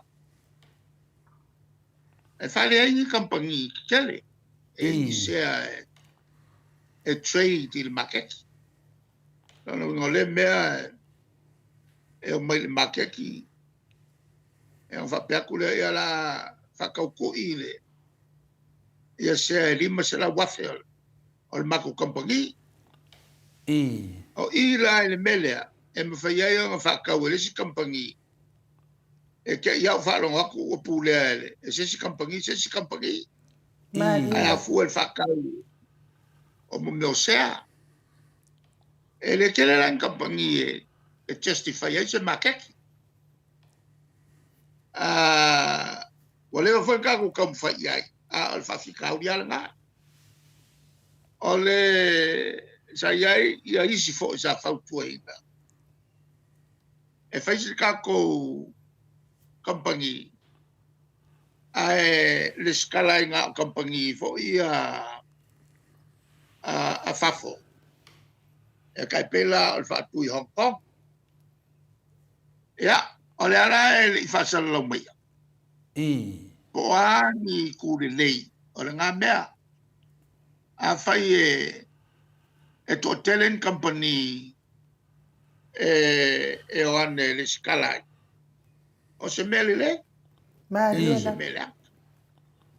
A whara me la nga. E le whaingofia o ifong company e le skalai. E le tūlanga fo e le se mea e le o lawi loa. Po ai ka ngaka i e la ko ke whaki ngoi ngā. A e pe kari ko ngui ngā po. O le mera lea, se i maka i kūpea. A wai fōlinga mai, e le aia ma se kala o whasara lau e kei. A e, o le mea kaunga whaku wai se stock exchange. O i ngei Samoa. A e whaingakanga whaku o ngai e le kai lava ng kampangi. E le skala i kampangi fo le e inga la ko se e whakau. I le makeki. O lo inga la nga mea. A whai o yangas kampangi a wai mga o e whakau sesi. Yo ila e ke sau e whakingoi. E le kau wha sirisila e ni pepanganga e sau wa o lo ila so kalai e alo ya. Wavangoa e se o mak kampangi e whakau. Sa lua kalai le sea. O leo kalali masfuru. I le sea. Ya faila o se milionga lima se la wafi. Ya milionga nga lima se la wafi o kai kala por kai kala lima sfuru. Al kalia kurunga ele mkau puai o mai kai milngai ele ilo al sesi. Ia se befa penga u fai. Ai o le avo ele mafuanga. Ai o ai fo ia afiai. Malo. Ele o se awala lea o lea o mea i kokongor ka kokungu longo winga pe kusai lo sa mwanga longo winga a o longa kupus me whape a sau se miliongia whakau e mua a whai ngai le ka kua kungu yo pe wapure se e fore ka kua kungu wane kuma fofau ele i whaia lavar to vai teimi a leo pe u whakaka mai o le whesirira lau whionga te teisi. E o ngā whai ngai le value se ni le la foto mātou nei Australia, New Zealand, Amerika. Le la foto nei mātou tā la. O le mele ngai, e lei on ka ua le mele le iai o se kalusanga. O ngā mai le kirkilo iai le mkanga luenga le kupe. Kirkilo iai le ka pengeka. Po se mea ka le whengai. Ia mawhai se unga le ka pengeka. Okay, mingaira le sai unga fasalo maya. Mo. Ai kau nga kilo i ku le mai ku fa le. Kakawai o fai se mepe le fai se mea. Iai ia kampangi ya so kuanga. Nga mga o e whaku le lako me whapea stock exchange. A ka ofi el kako pala portonga fo le offshore center. Ka ofi ele fo il sifa. El fatu o se company fa pena. Tawala on la Manino po ai tu le. A fo i tu fa le. E o mengele se me fa sala lo e sambo, eh? O foi la le foto au te ia tu i se mata upu fa pena au mai. Malo, ia, ai le ngata i lea.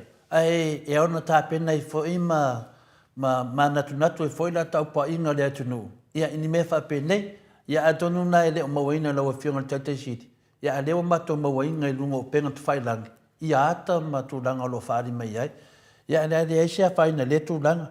Ia, tele lava le leo. tūlea, e tāua tele le, ia unga te tele wha pene, whasalalau. Ma lia la. E le whasalalau.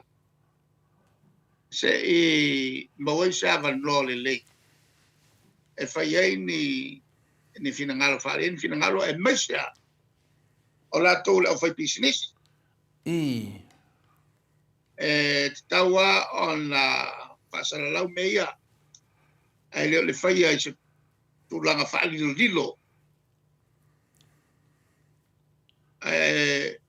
O le whai e afo e tauna manatua. O lai ai le pūlenga ki o kilo le le iai meia whakoawa. Whai se mea. I. O le tātou whalapotonga fo i le o company wha malo po sifa. I. Ia. Malo. Tali atu na. Tai lava, ia, me sili leo wha atu se tasi o fesiri o tau no mai le tātou pokalame, ia, wa foi lau wha fonga. Ia tātou se e atu, mātou te le wha ora, te le lava noa loa whionga i le nei aso o ne te leo tutua nia. O le mātou te whalongo tu fo i whale on, ma le tātou sisi ngā fua. O le vau whalongo kaua ngau kanga kai e o mai. Querido, wa makanga kau kilo fo le maro ko overseas nga fu ang sisi marka ko fu amele la kemi la sisi dava pe overseas nga fu la se va ai fale ma fo fa lo fianga ka kai sidi ile kulanga wa ya ngai wa mele mak mo ma winga lungo pe failang pe o ka wa nga ka ka ku sisi nga fu fa maru do foi mo fisidi i ale to wa now ai o mai i ole ele o vala o mai ya.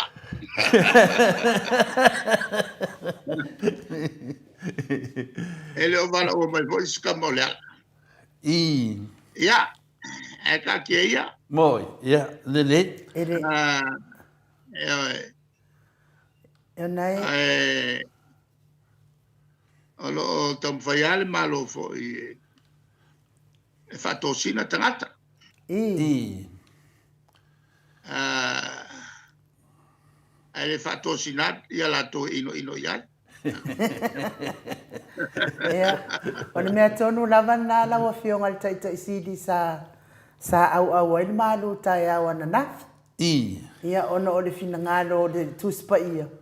A whai le taulanga. Ia, tu ulau taulanga i lunga le whata whai taulanga. A e anu mua e whaale lei ma le o lo e le fia ia. Ia a lea lau te vai atu, e lea ia se whaane leinga o whaia malawa whionga whaapea le ala. Ia ona whaapea mai lolo le tuspa ia. E le a wai le atua i le whainga, i le sisinga o le tufua al tata watunu, lawa whionga le Taitei City. Ia o le mesi le na tenua le a wai ma le ala wa le a wai fo i le atua. I. Ia. Ale foi bueno fo ma mai lava ngal tuspa ia. I. Ia au ke le kio fo i wa ai longa e fai kau kuspa ia le lava. Olona wingala. Mutua ma wala usau no ngari ni taya. I. Wa anga fai kau kuspa ia. Mai malato i lo ai le mele voile au e te fai me fapito. I. E alo fatu le lua te tua oi. Ma wane e pepelo. Ma lia la. Au e te muri mau pepelo. Anu fai tau tu spa ia o levanga ko umeanga. I. Malo. Ya. Lala e avo. Se wala pitsira fai ngofie molato. I. A fai ele lo fai tau tu spa ia. E mana ia foi falongo mai ie. E fai tau tu spa ia. o ina o le shortcut nga I. e mata o puto kuspa ia fai te le fai tawai ia fa longo i mau tangata vo e fai tau kuspa ia na mana tuai le na pe ale e a vo i o tangata le fa tutua le alu lo fai bana o ko e a ku lo ia me ole o fai be fa piko Maliela. Malo. Ia ona o le malu whalanganga ta mamatina mātua le tai au. Ia pio te vai atu poua a fia tu ei fo ina lea fasile ai no uni ne tai au. O le sia mato fasili, o le follow up atu lava tu langa le tato va ala fionga te te siti. Ia le fo mato te tata te fo mato vai tu pei fo ringa mai. Ile vai teimi o to iai, na maua i mo tato rei tai e lunga mana valele, a mese fo rei tato i mo i tato va. A le pe fo ringa mai e le maua i rei tato teimi n sau, le va ale na sau. Nea se... o rita vo ia tato o mla valele na valele Na valele, ia. na valele ai le mfai ona i lova aia sau lalo I. va aia si vagna foi oni va foi va fangota va lana e a foi o lae lua sulfai pula o tu e ato e tato o ngā sami. I. E sakelike. Ngā whangale o i le ofisa i Solomona. I. O Solomona na ia i tonu ia le ofisa e va ia mea tau o ngā sami uma o le Pasifika. I. Lako ke lo uma ia va whangoka ia e whiwa. Ona longo mai lea e le ofisa Solomona tunu ma ai va whangoka ngai ngā I. ele o a fia ele to o ngā sami. Ana ngai koi kiki a o a ko o ngā sami. I. O reitala na whatau mo wa whangota. Ia a ele mwhai ona i loa wa ala ia so i le vau tātou matutuila. Ma pasasi. I. Malo, ia ono o mea lava e tau muni ia lava e tira tātā noanga peri mo mose tari lewa e whata tari lewa le maru le tunu po a whea e whai ese komistu e su e le al kapeneta ma la tofu i tu. Ia, tata to se Ole manatua, o lea e una iatu e matou se komisi so soe. Ia. Ai talua ia tolu minsta ia e afiai. I. E ia le lo matematenga, e le ia mas me faia. Karo fai. Pisa e aro le me foi le pisa ma ke foi ya. I. Ai o ta pu mana le matu te langa pea. Langa pea ia sila fia le tunu atoa. Le koi ngā sot kula fongo lea e whaingai. E le mai loa o e fia ngi avo e ngi whala au whasainga ngi trucks. I. O le ngā mai le maa lea. Ia au afo ngi au penga o mai ai. Maliela. Le mkwa kako le iloa. A le lai avel wha mua ale malo. I le pui ngā mingskangi. Ai le o mangaku lo loko il pui ngā o la tunu. Maliela. Matatu whanau o la kua e mua a afia ele muni tui i koe ngā winga leanga whapea.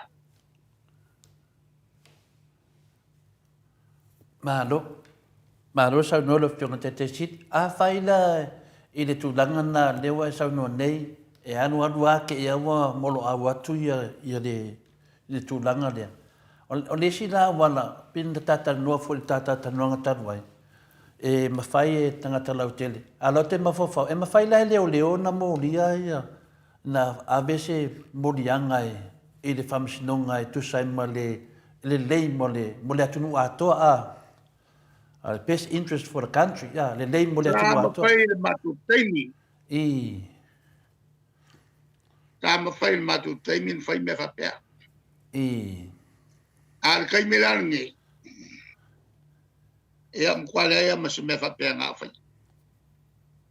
ka do whai. E man tua fo. O koe whamanga kua kua le mea ngā lai o ngā alvesa kamaleo. O la audi. I, O ngā ua whiu e kawanga wa. E whaongalo pao ke alo e kauwhi leo leo. Ma morianga ia ngā oim ka lam ka open pesca e whamasinonga. i, A whai leo o ka whia. A whai la ngā iailo ngā whape ngā whaonga leo leo. E whakingo e wange I whaiangi mea e sai mai ai ngā ka sorkula whonga. i, A whai sanga ngau e whai mai a kia a lele I e kongo mal lo. La upu leo leo. i, Ea, alo awi. E whengo fia ke lenga whaonga alpa o leo leo. E mo ingi maka ai whai pe mea wha sorkula whonga. Mali e lava. Malo. Ia na muni mai leo se na ngona fuinale a whai e toi pale mai tau vanga whawhailo whionga te siri teita ia le tunu langa I lunga. E mawhai ana to e mai mata upu I lunga to susu e whamon mole lava pele ai. Ia, ele se me kawhi ai. Oh, E, ia. Le Wale lava. ia ma se me kawhi ai, le koe su e a ko mea. Malo. me se foi levar ao sain. Ia, so se vaa lava. Mea mai ia, mwhai anto e susu e pēr tula mai le HPP 5 tai. Ia le lau manino pisiri leo mo furtoa. Le au whaafonga. O le winga kongo ngā o lau whamtalanga le whaiso. I, E le whapea e ese kou whaavavau. E, mali e Kumau e lava. te ngā e o whaavavau. Longa lua. E le whapea ako ese kou so sola le ese si pangeka. maari e lava. E kou ke ngongofo mai e pea el pangeka nge o kako. Ia. Ai koe kala waku mea sa la kou whai e kilo iai. Mali e lava. Ia, skoinga Panimarama. I, Ia lele wa koe kofo a Panimarama le o onga o nga mea whai. maari e lava. Ia malala wa koe o nga ia nga mea whai. Mali e. I, Ia wa kulori malo lea ka paloa ia kulafo. Ia. Ia wa ave loka whalepui koe kalamai. i, Whakaria ia so morianga ia whai nge el malo. malo. Awa lewa ngā langi le loka inga o lo whionga kakaisiri a le a lava e ke soi ia ma a ngai le lofa mleanga leo le tua. Ia, malo lava le pipi I le tua I me uma lava e te whaia. O lo whape nā lava ngā kangia I le lofa mleanga leo le tua. Tato se e me lo whionga te siri I le. Anga whapea mo wasinga mea se kasi whalepui a ua lewa whai. I oi. A leanga kau mwhai e whai kai pane. I, A ka waile mako aku. E merenga mako o ai whakau ko mako son kulafo. i, E le langa a wakoe maka vale leo pasi. Ea, e ve mai a mako leo e se la avelo mako ka whai ngaka. i, Ea, mako fia. Mako fia la mako woa ka whai ngaka e finga winga o pele o le afo o le ayaka, lea mio kongo i, o le mele pai el malo. Mali e lava. Ya, o fai le la ko iunga. O fe fakio.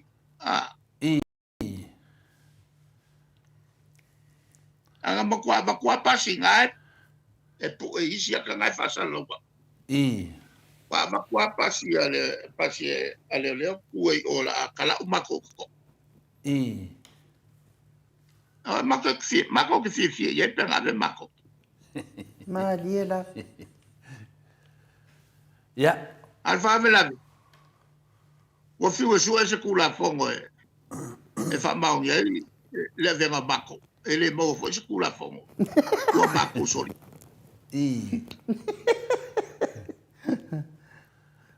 Ya, wa fe da Milton. Iyo. Wa lava na paul me wa confirm ta tanwanga ni yas. E me uma lava nei e mafai ana to so uma lava. Pe a to e pale mai de lo fiona te sidi ma vang fa fa le chapipi. Tato se e tu le sina mele sen mane yon mele na sa no tadwa. Ole ono fruta la foni le na tato noi foi. O le fatino ina la le ono suta le note e pe ama le kikia ono se meo se furu milionga e print mai ai atu langa nei.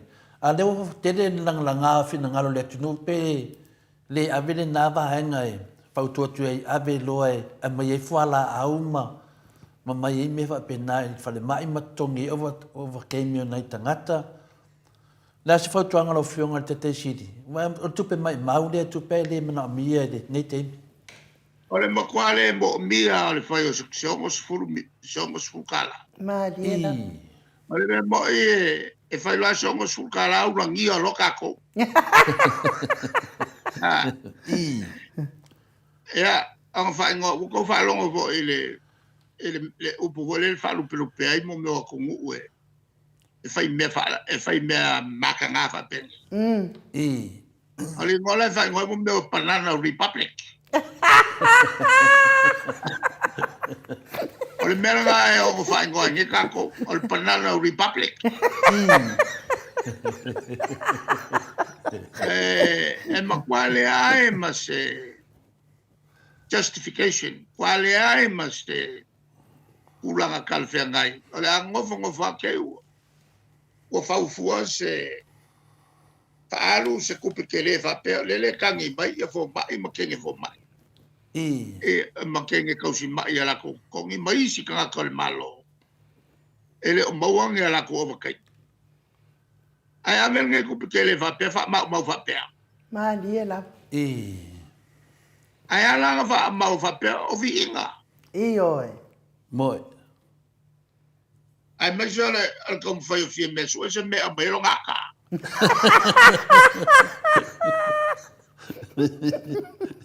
o pe fa ngol malo nge o le fa ngol sanga me ko kingo fo le a ma o fa le me fa pe fa pe ya sanga ya me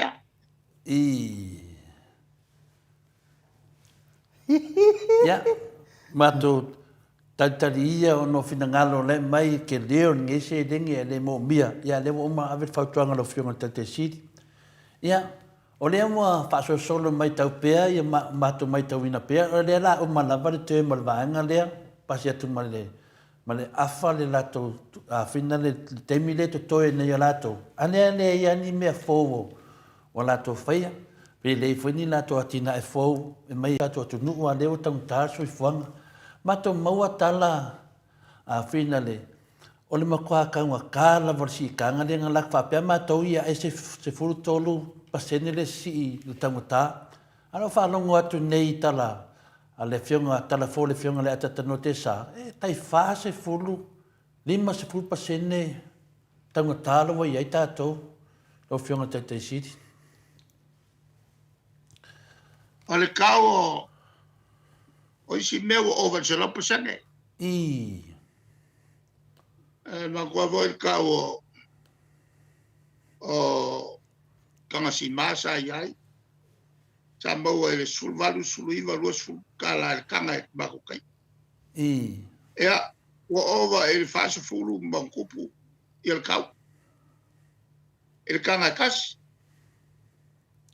o ke le meu over 0%. Ai o le me pikusili anga kere fa fikau ni le ia o fe malangai. Malia la. Valele. A kele kai o pamla por a me o le koyo ai. E ko su me si vale. Le wala ko i lo e se le me fa. Se me fa. E ko lo lang koyo ko fa sa. Wala le kele ma vale le life yolis. Malia la. O kele lo la por al meu. O lo winga. O le manga o sasa ka ko ko. E kele ka ka o le nya va go bai bai si. E pe yo la mga o yo sasa pe ka ko ka. E ka pa se yo ko si I mawurunga.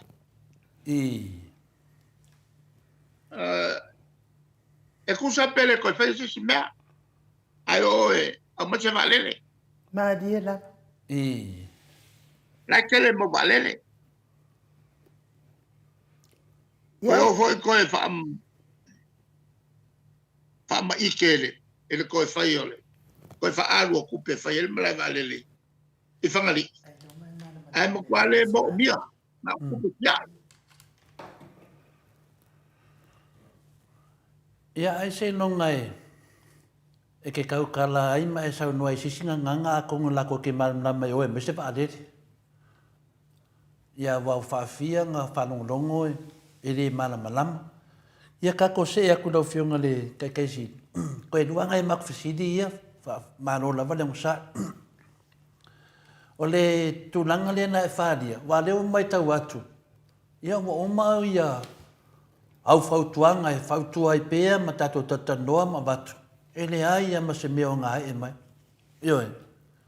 Ia, te le lope o le fia ia oe. O le whati noa ia, tūranga ia. A se e tue te tala mai ia. E le umar whaatoro le no tala noa tu lava te mana o lava ia. Mana malama le atu nuu. E le pro keki lea na e ta uai. E le wafu lea. Manua oka se tupe sau te tono le atu nuu. Kelenga luenga. Kelenga luenga. Ia. Ma fai ana e toe sau no tasi lava leana la tole mato fsili muli fa mole la fionga te sit. E makua mawa e ale le ki nga o sambo sili mamawa ku ngai lo fiki. Ya fa le wafula. E pe ala ngo ko fa longo. Ko suyo la ko mafofa. Ai le o fa la wo ke le mai. Ai al Paul Mel ka ko fa kel pea. Ya. O le kulanga nga o ye ka ko fa kel pea. Ya, la ma ko fa kel pea. Nga al Paul lava nga lo fionga lo fa penga nga mo e se man anga. Le fa fu anga le mamaru le tunu. La tunu mato fsili muli. Ya. Wa fia ni tato tanoanga ma batu fautuanga le ia se meo ngai. O le aso saunoanga i le pa ia lasi o la tangata sa lato pa loka le fast. Wa le fia. Ya o le aso fautuanga lo fionga te si le fa umartato po kalami sisi meo e fingaloi. Ya te la to mamato i tu langa lo tu la imenesio tato tunu uwan mele nei o la tato pa ua tuai lalo le ia se meo ngai.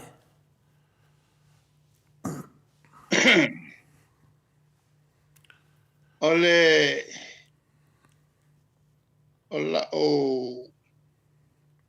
watu alalo. Ole mato vaina to titi le ye nei. Ole fatino al mato ngaluenga. Ole mato to mfai fatino le mato to tonga.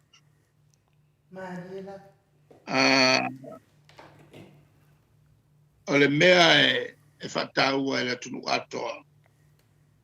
E le aise mea mātou te mawhai. Pe a whai e le tutu mai e la tau le awan loa e le vaenga le nei e wala e palota. Maadira. Sa o taltalanoa i te lotei. E whataua e tangata lana palota. Maani la. Wa a se lana palota. E 5 tausanga e oi ai. Maani la. A whaifo i oi. E te tau no i fia. Aua le whaile o mai ani ti ngā. Ai oi fia. Matalia ia ti me ti ngā wa tamu iai ia le whanau. Maani la. Ana o le tulanga le nei. O ia man whao ngā si seo lana palota. Le mafuai. Maani la. O le a upenga le tasi ia whao ngā te tau. Anua ku fwori ka ngaka e waku se mea lofa ia te oe. Malanga ngai paloka ia ke ia. E nga ke lem whai o ngai loa. E tangata anai palota ia. Maani la. E ala o ngai loa e lesi le mea ngai paloka ia. O le ke ia wa ngofo whai le wala e loa i tangata ke le paloka. I. E kai pe o le ke ia wa alo. O le pon pupula ko ka ka vo lele leanga ele paloka ia te oe. Ai vai aku yo foringa wa makanga e mo pe wa ba. I. Boy. O ia la ngai mo oe maka wa kules. O oe mo se lo palo. Boy le. Ai ta wa ma fo fa me wo tupu. Paftai. Na le kasi ala kanga kan fai o nga te soani e fo ngo mea nga o oe malo palo. Maani la. Maani la. O le kupe le va ki aki o le ki Apollo nga wa va.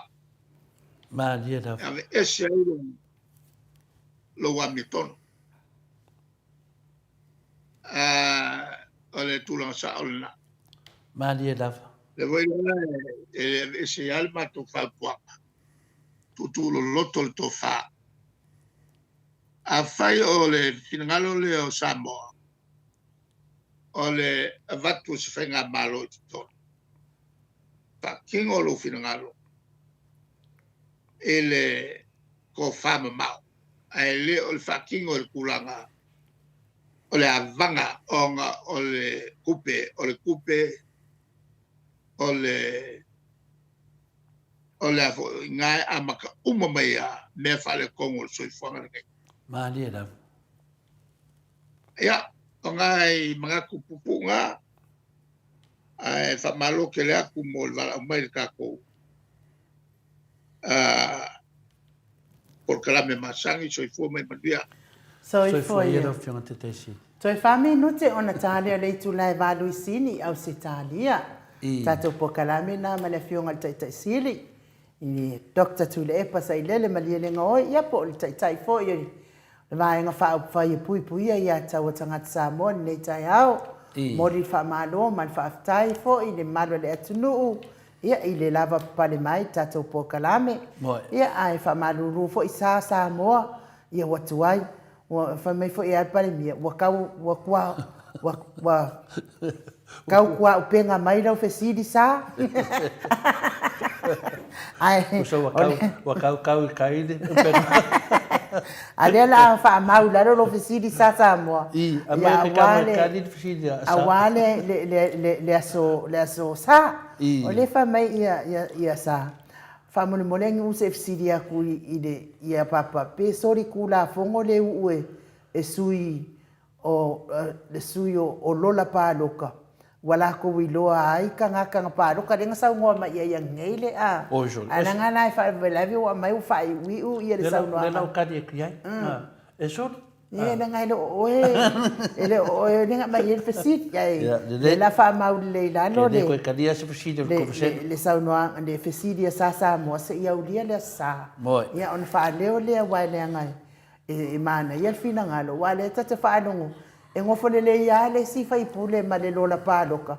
mawhai kufanga o wili paelo le milionga fo i lea ma ko ima ma sapelu ma ia ava ai la ile fapia ele ai ma se HRPP nga mawai se wili paelo ne ai o mea na ai e tato te le mautinoina i mu wow ele ai o le fo inana fai ai altala fa ngal makungu e ku fai mele o le vanga ka ele ulo fatule ya e wile ya ele se me o ya mai se pese to vai fo ia tato po kala men nei tai ya ai se su e mai po fe me o ka ki ai le a piano ya wa fo ile se so i fu le alo en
Malo faafetaitele lava i le apostolo ia kelemete patolo faapea foʻi lona faletua ia lima ia mo le tatou pese matagofie ia ma viviiga foʻi o le HRPP pe ona outou faafogafoga mai ai mai lava i le amataga ia talu ai lea ua mo le manaʻo mai foʻi ia nisi foʻi o le tatou auāiga ia i se pese o le aso soifua o le tamaitaʻi o ia le lopa se tamaitaʻi o le alo o heni alo o heni welese ia o aufaga welese po o faga welese autaga maia ia ua 24 tasi le aso nei toleafoa ia le soifua o aufaga welese ia e fai ai le leo ainuu e faamanuia atu ai i lou aso soifua aufaga welese 24 tasi ia tausaga o le soifua ia le ua e oo i le laasaga lona lua o lou soifuaga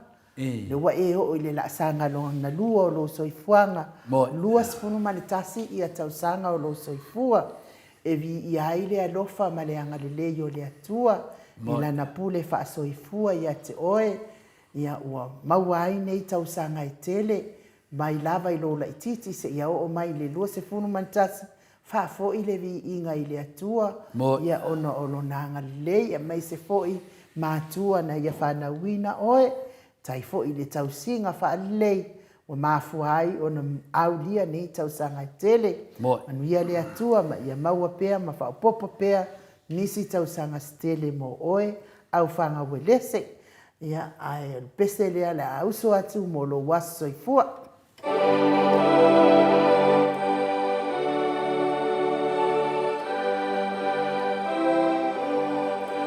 Happy birthday to you. Happy birthday to you.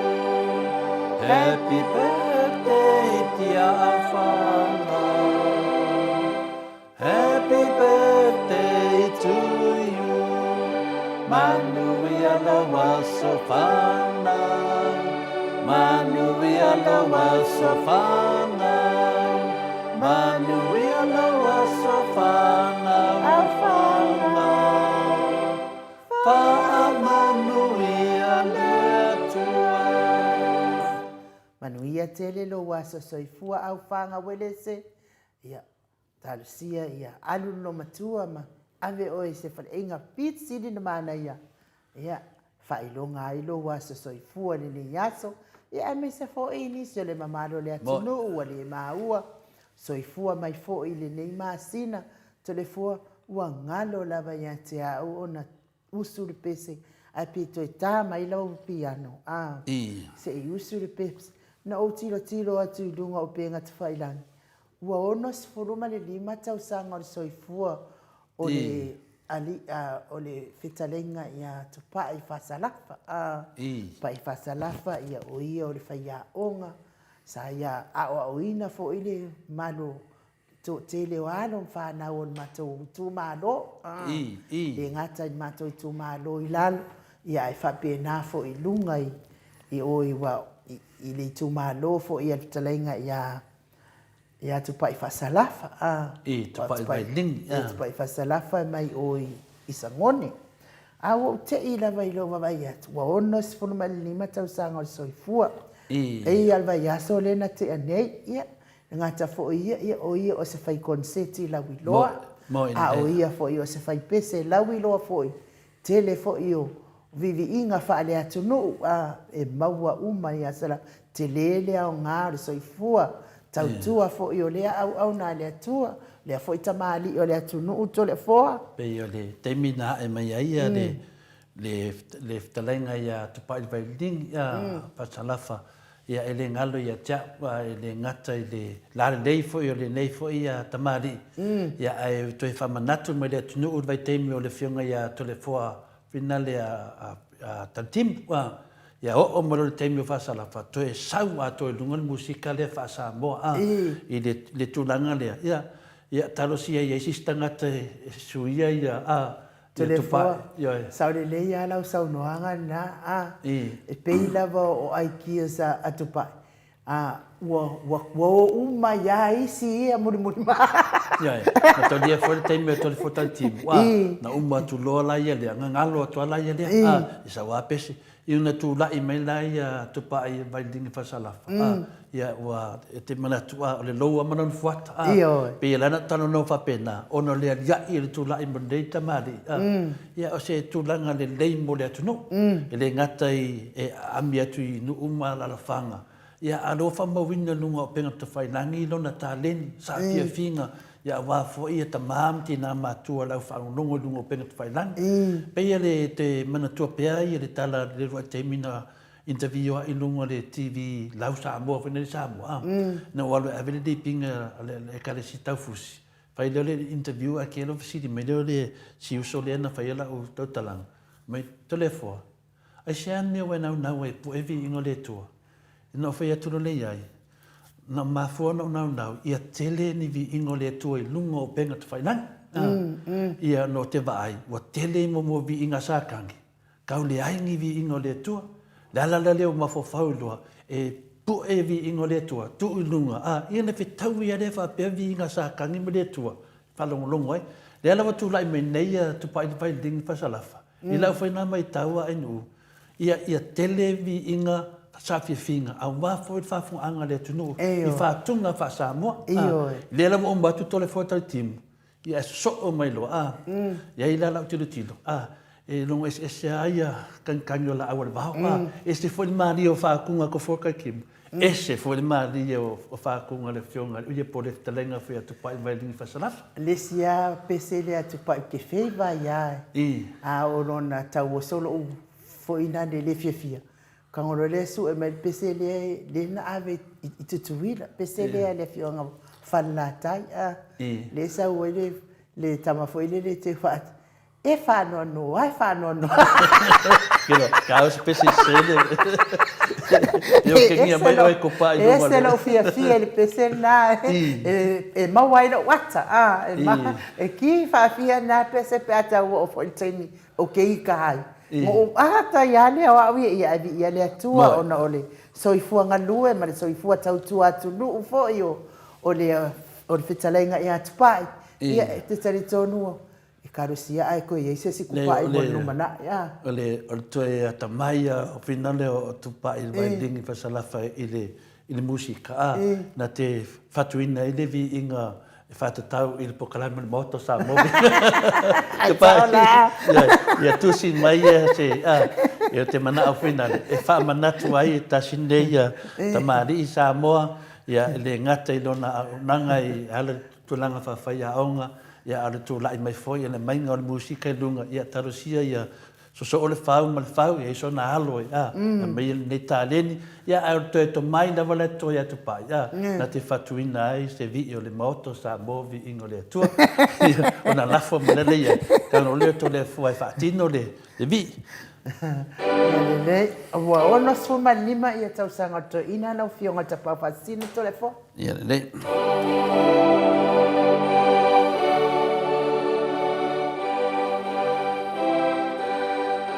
Happy birthday to you. Happy birthday to you. Happy birthday dear Tupai Fasalapa. Happy birthday to you. Manuia wasopana. Manuia wasopana. Manuia wasopana. Tupai Fasalapa tapua ikuka. Fa manuia le tua. Hip hip. Hey. Fa manuia te le tua ile soifua lau fitala inga tupai. Pa popo ile tua nisi tau sanga stele mastele. Soifua ipea e mana omia le mano le atunu.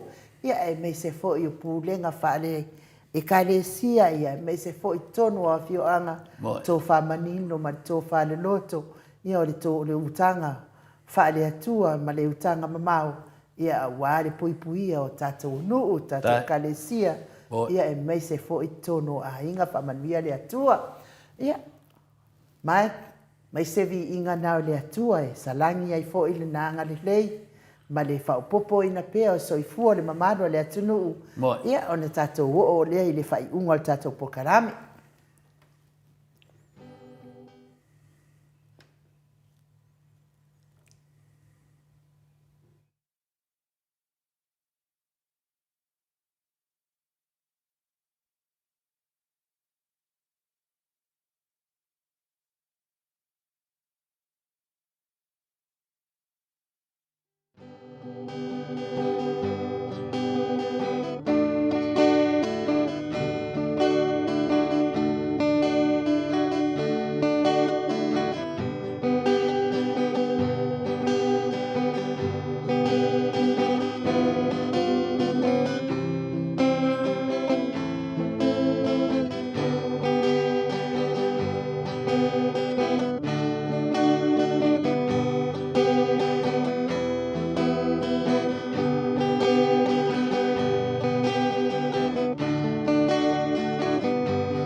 Se fonu male valu me inute ua te ai nei le tu lai valu I sini au se talia.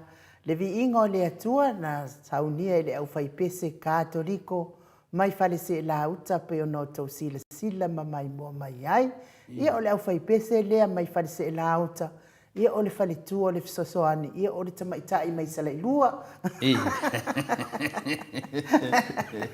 Tamaitai mai sala ilua ia o le halo le fionga fo ia o le halo le au pakele o halo le au sabainaya le au pakele o I sala ilua ia o le o le faletua na o le faifi au o le fisosoani I le kalesia le tole fo ia o le le tainga titala yo o fina le vai la tanga foloa ia fina le mai la fioanga fale apuna ia o le fioanga fale apuna ia au siona ali ia le fionga ia va fioanga ken poto ia lewa tu wal malo ia na lena a oia matarki kala ia se tasi fu ko nganga le o le maua le swafa a per tu langa le ia o tele pese te puia ia tele o piano ia al kamala le ia o le kikala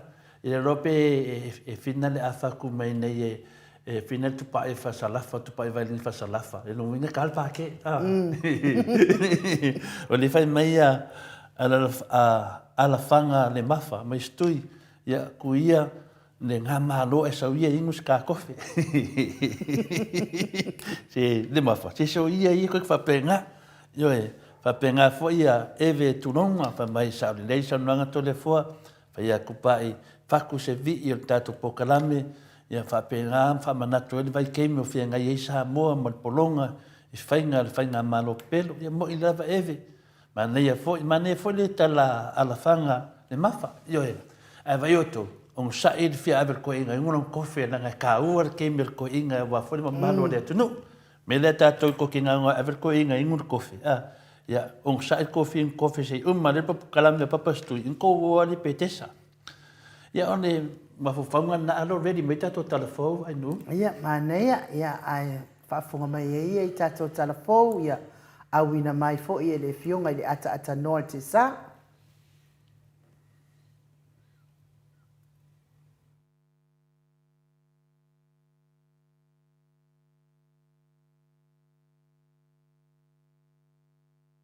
langi e mama o tātou tana mai Samonei. Au nātu le rano mai e Miti Edwards ma o nālo i Melepone i au Satalia, Paula Banks ma sina lei Burton i Christchurch i New Zealand ma whawhangu le la misa i Melepone i au Satalia. Ua ieisa manatu sui tufono le fontele le whakasai ma lua i le vai asunei o le atusi atu nei le whainga malo le whātua tua i le tua sa mo tasi po o whea tonu lava o tua i le whinaunga o lo whaia nei i le mataupu o le wha i poiponga i le vā o le tāne ma le tāne pe o le teine fo i ma le teine. O le mataupu le nei na la ngā i se whātalanoa ngā sui whaipule i le pānemene a o asia e tai ma whaurulunga o malo o le taupulenga lea sa iai i sa moa i le vai a sona te nei. Na paule whaipule sa saunoa i lea fono o le sui whaipule o le whaatuatua i le tua sa mo tasi sa whaatasi atu i se fono tanga i whafo a le kurupu whaava malo o lo una ia le whaatanga ina i Samoa o le whaipoiponga le tama ma le teine fo i ma le teine ai ina o tulai le sui o le vanga whaupufai e le HRPP e whesilinga ina le mataupu ai ta hofi le fonga fetalai le parlemene papali i li o te e musapau ma le mawai se ava noa e whaatala no ai le parlemene a Samoa le mta upu o ngonga o le mta upu le nei o whai poiponga tutusa a tama i le tama ma le teine i le teine ua mai o na saini ai i le whainga malo le HRPP le tapu ai tu ai ngā whai poiponga whapea i Samoa a o leo o toe a mata i le whainga malo le whaatuatua i le tua sa mo o tasi lo na toe whaatala no i nā. O ngai o inga o whaamatalanga le Minister of Sota inga toe lupe po ani semo lea na ia tua i ai le sui o le whaala potonga tu stala sa moa mai le newspaper le sa moa observer e matua i se lava e le whaavaya na tua inga ma ua ia tau mau lalo inai i le ngā ruenga whaatustala.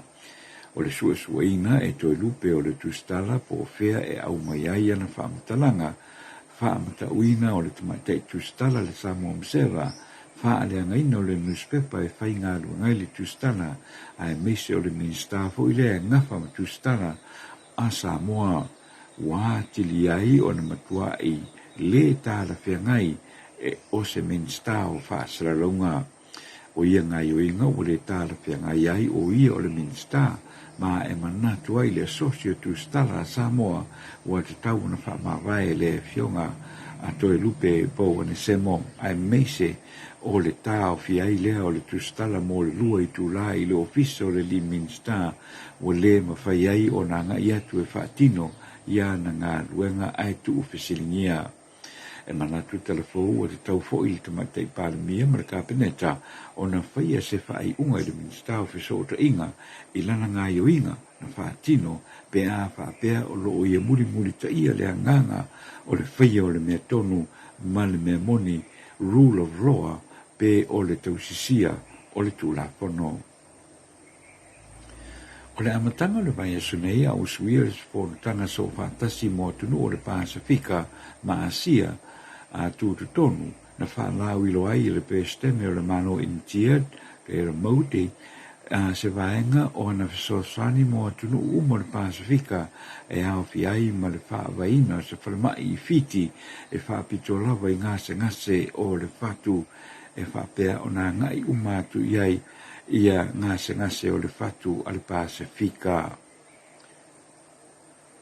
O nisi o fesosani mai intia e au fi ai ia le fesosani mo le whaalileia o le au onanga whaale soifua ma loroina o le atina ina o le malosi whaafowina po le renewable energy ma le puipuinga e tawala mai i le interneti ma fesota inga whanei ona po.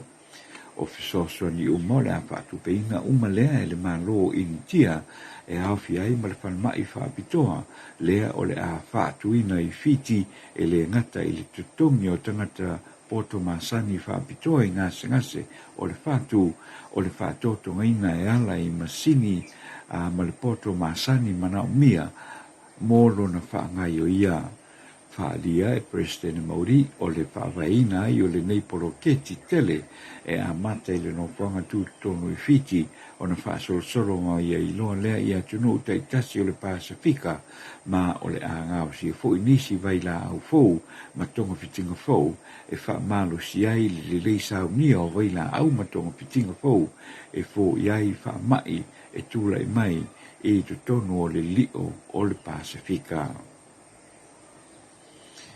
O tātou tarwhai o le nei aso, i se le poti le tamai o le tau o le soifuanga o e nei Samoa, o mai tauinga o le masino a perila o mwai atu nei, o lo whaatulanga ina mai lea masina o pito i sili atu, o na taumata tele ai i le tau o loa, pe a whaatusa atu i lea tau i le tau o le loa te tasi po le CPI, o le Consumer Price Index, o le sita i o le tau o tau mafa ma le tau o fesota inga wha o ngaina o telefoni maisi a wala o fesota inga o mea ia e lua o si itia lo na tau a wā i se whaatataunga o a perila lua afe ma le lua sfululua ia a perila i le lua afe lua sfultonu o le si itai i le sfululua tesi ma le tasi pasene o le tau lava ia mo o nanga i Samoa ua si itia maa walunga foi e au fi ai le tau o le tau mafa, tau o fesota inga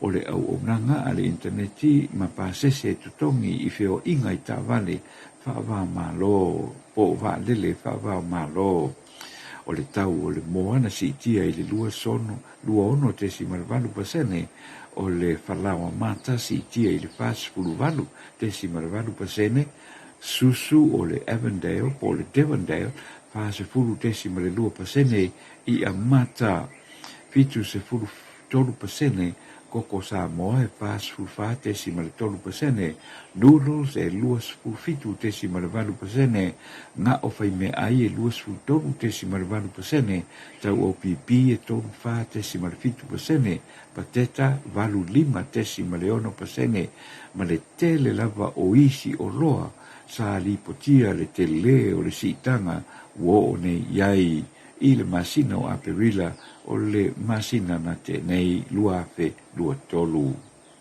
O na ia tātou talana mo le nei tae au whaafatai le mafuta mai i au la atu e mau e fui se istala i mai Samoa i le aso a tae au ai mo le nei temi whaasol fuia i ala mamantele o le tātou o tunu.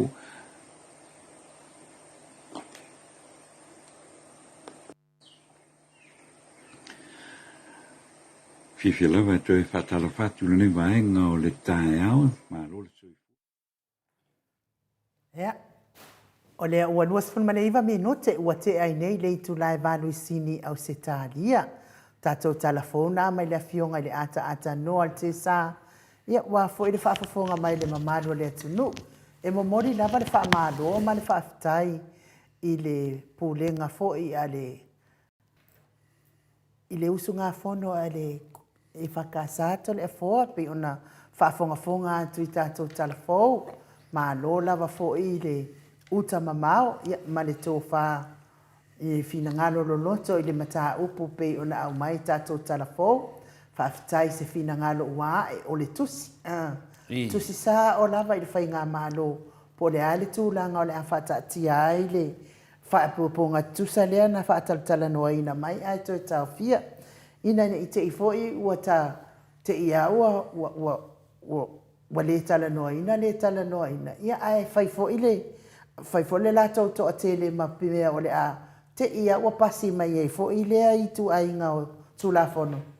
A o lea ele i tala noa ina le mamalo le atunu pe ia o le mea masani ai i lea i lava se mea o le a vesi ei fuai o lea lava sa atu lava le whaitalia ma le sa ulutonga i whai ei lava le ia mafutanga ia a itu ainga ia to le fo ma tau lia fo i o lea i whaata mai ia le fionga le taisili le mafutanga fo ia whawafini ia ai ele whaitalia la tau ia ai ata tu wha ma oti lo wha apeo kiri wha le kongko le fo Malo, ia o tūlanga nei ai, whaafunga mai fo ia tūlanga i whawhawhine, ma whawhatama fo i o tātou maftanga. Ia le ai e le o, ia i lewa sea nganga whina le, ia o le tūlanga whina o le tūlafono. Ia o whio e tipea no whai atu vai ainu u, tātou whaasoa fo i lisi te mo tātou pokalamea o te whaarolo tele lava. I whina le i tūlanga whio tamaitai ma,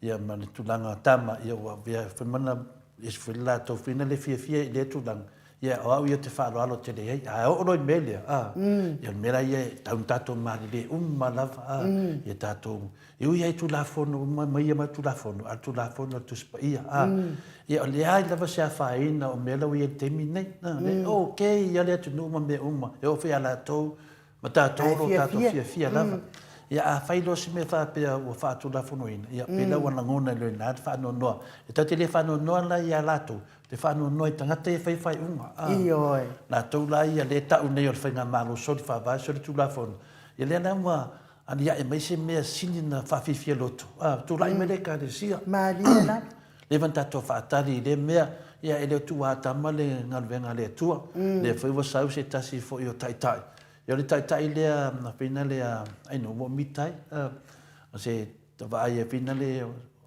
ta tangata lava e ona tai ia le ngal venga tele le karesia fakasa ia mo fita la fasara tua ia na lo lava ia ta sipineia tai longa no fa pena ona ang le pe tatu tunu era le fatino fo tu no la fonga ia le la tu la mai nei se tu si fa pena ave ia se o le viinga fo i le tua e ui lava tatou vesi se ta ma fo ia o tofonga o mai sa mai ai no a faina fo i le kalesia ia ma fapenana ve vesi fo ma tangata lotu ma fo mai lava on o fai unga ia na fai at famsnonga ma fai unga ia ana fai ana sa o me umane manuele ai lava se vesi ia le lava tu la i mai le kalesia vesi di ngia lo ma matalia na mua fatata no le fionga te sidi i le matanga lava o lo lu ia fia me ia a mai po le aso fia tu e so fina ngalo tu langa lea ia na umma to le lu i tali me ia fia me a le la o mo temi nei be fodinga mai ma lafi tu fia me a pie la fo mai lang kama fong fikalai fong da i va sumar fa ni ma ko ha nga fo i le pi o hanga fai unga wala fo mai ka ko fun kala fa kasi fa tasi talo fai le ia se su fai pule le te fia la vai ya mangele le ngata se tangata tu la mai le leilan tala fa alo tu na fa pena tala vola titi fo se tala vola titi fo le tono tato palimeno tu la mai nei e wo te ia wa ia sunga ya mangele fa pe kalo fai mo me le stai e no le stai al mo ka ia fa ia nei e ke le lava le whale tonu. Ia rena whai mai alfunga whita lai. O la na adwai e lana wala auria. Ia o le mea lana, o le misteri o lilo. Ia wa aru nei la sunga le whai pule i se mea whaapea, e ke wa sau whaapea mai, i wa kaunga e marolo, e le whaak se kia, o mea nge le, ia, e mea langa, e ke lea i kua le mea lau funga whikalai, e ke lea ngai kua le maka aupu, ia wa e se alwhai mai lunga, e haru nunga langa i akau, ai kua nge la le fionga i amangere, ai haru, ai ke whai, oi ngā whaak ke aru, ia, ai le ke lea o le masalo mia o ngai mea. E whai pēr whunga whikalai ia ai e le malamalama le tunu. Whai ngō whie ia o le case. Ia o sua mangere. Ia o rato umana. A toi whai mai whai nei whai matalanga e haru nungoranga i akau. Ai anga arura le akau. Mau ki ngoa ang whai pēr e whia. E mai wa kau ngai maroro. Pe whasala oi. Wa e haru le mele al melea. O le e whakakari mo le kungu e li kari palmia. Longo winga, longo mua kari mangele ma fonga kala ia kari me alpa. Ora ma kwa sori fa vai o reka naka.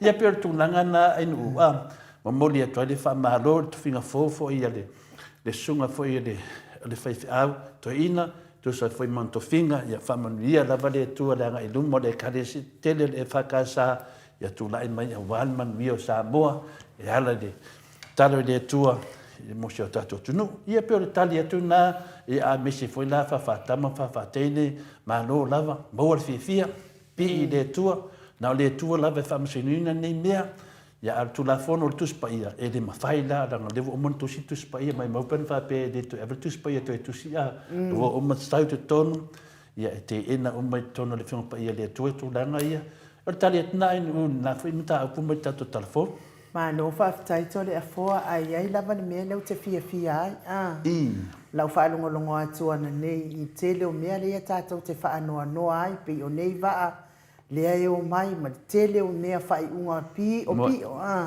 a le la wo fa longo atu nei i le saunoanga le fionga tai tidi ia o tu mai ai lo le ma le fa fitau di le tu la i mai i o i fiti wo fia ia la uia talo sia i fai ngā pālota o lesi foi pai inga fo ia anga le tua ma ia toi pālota o matangata nga i le HRPP ia po sisi foi po tautua foi po ai lava le fai ngā malo ia sui le fai ngā malo mai le malo lea se isu e uma po fewo i kuper ka komano po fewo i tuper tato malo wo fia ia la tole fo wale wa fa nga lava la tau pawa fa nga lava la tau malosi i me fina ngalo i la tau wa ia le ia le avano e to su e pe on sa no le fionga le tai siri i tato pokalame man nei fo ita ya yo me le sa mo tato on sa ia le nga la wa va nga la malosi anga fa nga tau wai ma fa nga se ai ia le la mo na tato va ai na fa nga se la va me le fa to le fo e moni lava sa nuanga faltoi pe mai tole foa le u tatu fa longo i le ulangia o tatu atunu i atunu o laulangi i le Banana Republic ia pe o le ono sultala mena sa tatau ona tanga i le iai fia me i tau vale o matuai ma so se sa mo le laulangi ia pe o tulanga na u e sa no tonu i lava le nganga lava ia o mea umane tatu te tata noan te le aonga te lele o ngā e le ngata nā, mau e le while mu o le tunu. Tātou whina wina, ia mau le while mu o le tunu. Me whawhena mau le while mu o le tunu, e mau le tulai mo se whai ngā mālo, e muri multa ia le whaavai, po tula fono whaavai, na whai e tātou mātua, ma le nganga o le atua, ma tua i loa e le whionga te siri, ma whaatula fono ina i loa, tātou mālo e whaavai le atua Samoa. Se vangala se tangata fuina le kai ang mga whaavai le tato tunu i le tua. Ia o tangata la na le tumu i le vang whaavai le fast. Arto tele o tangata i le i o le fast o tu langa na ainu. Na mahafo na ho nei tangata o na mana o nei tangata si swinga. Si swinga ia sau si swinga fuina. E le o swinga na le na mafofau i tangata. Ia le ira va se tangata na palota. E leo malama i le sori whaavai, sori tulafono. Ai whaanga pia. Longo winga la, wa tātou wō lava mune nei 5 tausanga. i le tūlanga o le solini, whaavae soli tūlafono. Ai whaanga pia longo winga na, ai alu fui se mea soli whaavae, i te soli se tūlafono o malo, e ngā umawhaku, le ai. Lai whai mai i a whamsingo siri, whaanga pia. Lo whaatanga mai e pina le fionga le yasa tiu, perese. Lo whaatanga mai tātou e whaanga pia longo winga la, o se matua mea matanga, ma le lea mea tonu. Wan mea moni ai, ai ke whingau. E ke mahalo ai nu. Langa la whai mai le unga whamisingonga. O sori kula fongo, whaunga pea. Longo winga la, ai la kulawa, kango se apai mo se pahalangi. Longo winga e o fwela le mele, le nga whai fo e tuwala. Le nga oi le wapako o le pahalangi. En la na sori kula fongo ia tuan. La ma fa fa tuala ia. E ma fai fingo a vien menga i lunga. E fa nga pea. Ia e o kene surprise e fa do fa pea. O la nga mai le unga fa msingonga. E fa pea ku. Ia o le nga mai le unga fa msingo siri. O sori kula fongo e fa nga pea. Ia o kamai e le popoi e ke vai ku vai ai nu e o ai nu. O le mena lea, o le normal whamsinonga le sunga lea fui le idea o whiinga le pongi whaasio. O le loma longa whamsinonga, o le ngaoinga, o le whaakau, winga o le ngofum whaakau le wapako o le pālani, o le sori kula fongo, winga la awe le whamsinonga, e kaulanga sila i le whamasingo sākiu. Ia, e kau whailanga whaonga, a mea sili ai, ainu, o le pālani, wa anga se Samoa, wa lewa whainga sero i kua ngai mea. A le pālangi, e le haila, e pālangi e whai mea sao. Ke le pālangi e le loko ala ke whaiara mea kongo le kua inu. Ioi, a ka kou Samoa, e mesa le fast, e le loko. E makua le whaiara mea kongo le kua. Peina tūlanga na ia e tali atu na tūlanga, inu peina e sauno ai. Mālo, ia, o te tono ia o tātou tau whai. Maua o male o tai male lava pale ia matato toi pasau ni fo i mo lesi fo i taimi o le mesidi mal taua tato longo pe ia o soli fa vai mal sol tu la fono mele a tonu fo i me fina in o le tato te fautu atu nei fale tua fo nei pento minsta i le tamtiti le na maliu i vai tele ia te tau lava lava ina taimi au te popole pe o tato malun le tai au te fefe ia e o lo fefe lo sai tie pe oi o le tano nai tina wa o tama o matua mukuasi ma ko fai ai au tina e ele va no ia te mine e tawan tilo fa metato malua tamama tina le tai au o le anga sala o le loka le o le tautala me moni po le upu moni o le manana fasau loto ai o le ngovinga la ia wa lava te minga loka ai o le anga sala ia e whaanganga lo le tautala moni po le upu moni lo i le mana o le tua te maofa i whamonianga e patu e le tua i atu e malau whanau le lumanai ioi e lana au te tilo mo oe ia malouto lua e tilo mo le lumanai ia nei te iwi wa whaina tua i manisi i tūlanga lea inu wa lau te loa na e whanongolongo mai la fui te loa le fui o le mea sini na whainga taia to le fua inu ona tūlanga lea e le o matua le ai asa mi o tonu sa mo te minei longo vinga au lato e mamoni atu swafa ne o le mea le tupua e vatu i o lei ai ala utanto lunga to i titia mo le lao le lei whanongo mai fua ia siti nā lea tala to le fua lava papale ma ono sai to u ta sanga luma le tua o lea te fua i tūlanga uma le te iai a lea la uvatu nei tina ne ia ainu aua te fefe le ngasala aua ia e mauti noa le lei ia matua e mafo fau malu whaalanganga nita iau o le upu moni o lo iaile mana nongo vinga o lo tautala moni lo tautala malwha maoni lo tautala sao e su o le ofisa o leo o ia le mana ia te oi ia na matala lo la ia leo le angsala e te maofa fo i tapenanga le tua i le tangata e whapenana te mawhaina kantoina no tangata e halu i le tua ia pero tūlanga nā wai te minei pe halu nei tina le lotu e safa mawhauwhau e re mawhaina mo ini te tono whaisa e sea la e sau wai ia le whiau le tua ba ai le tamatiti lea o oe o le whaalutanga o oe o le whaalutanga o sinati nā ia amu ia oe ai whaia se me whapenai nu tusa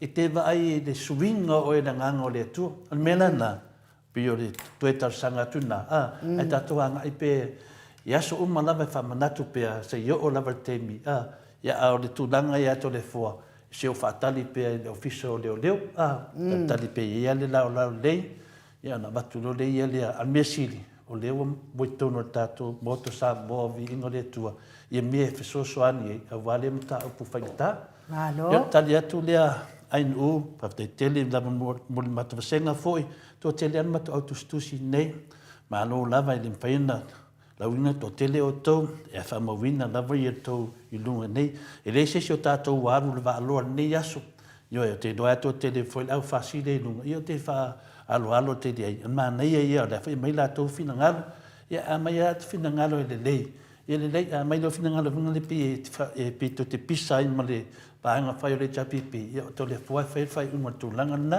ia tali atu lea ai nu whaftai mo lea wanoa. Ano, whaftai to lea fwai lo toi whamanatu atu fo i le au whasio tangata.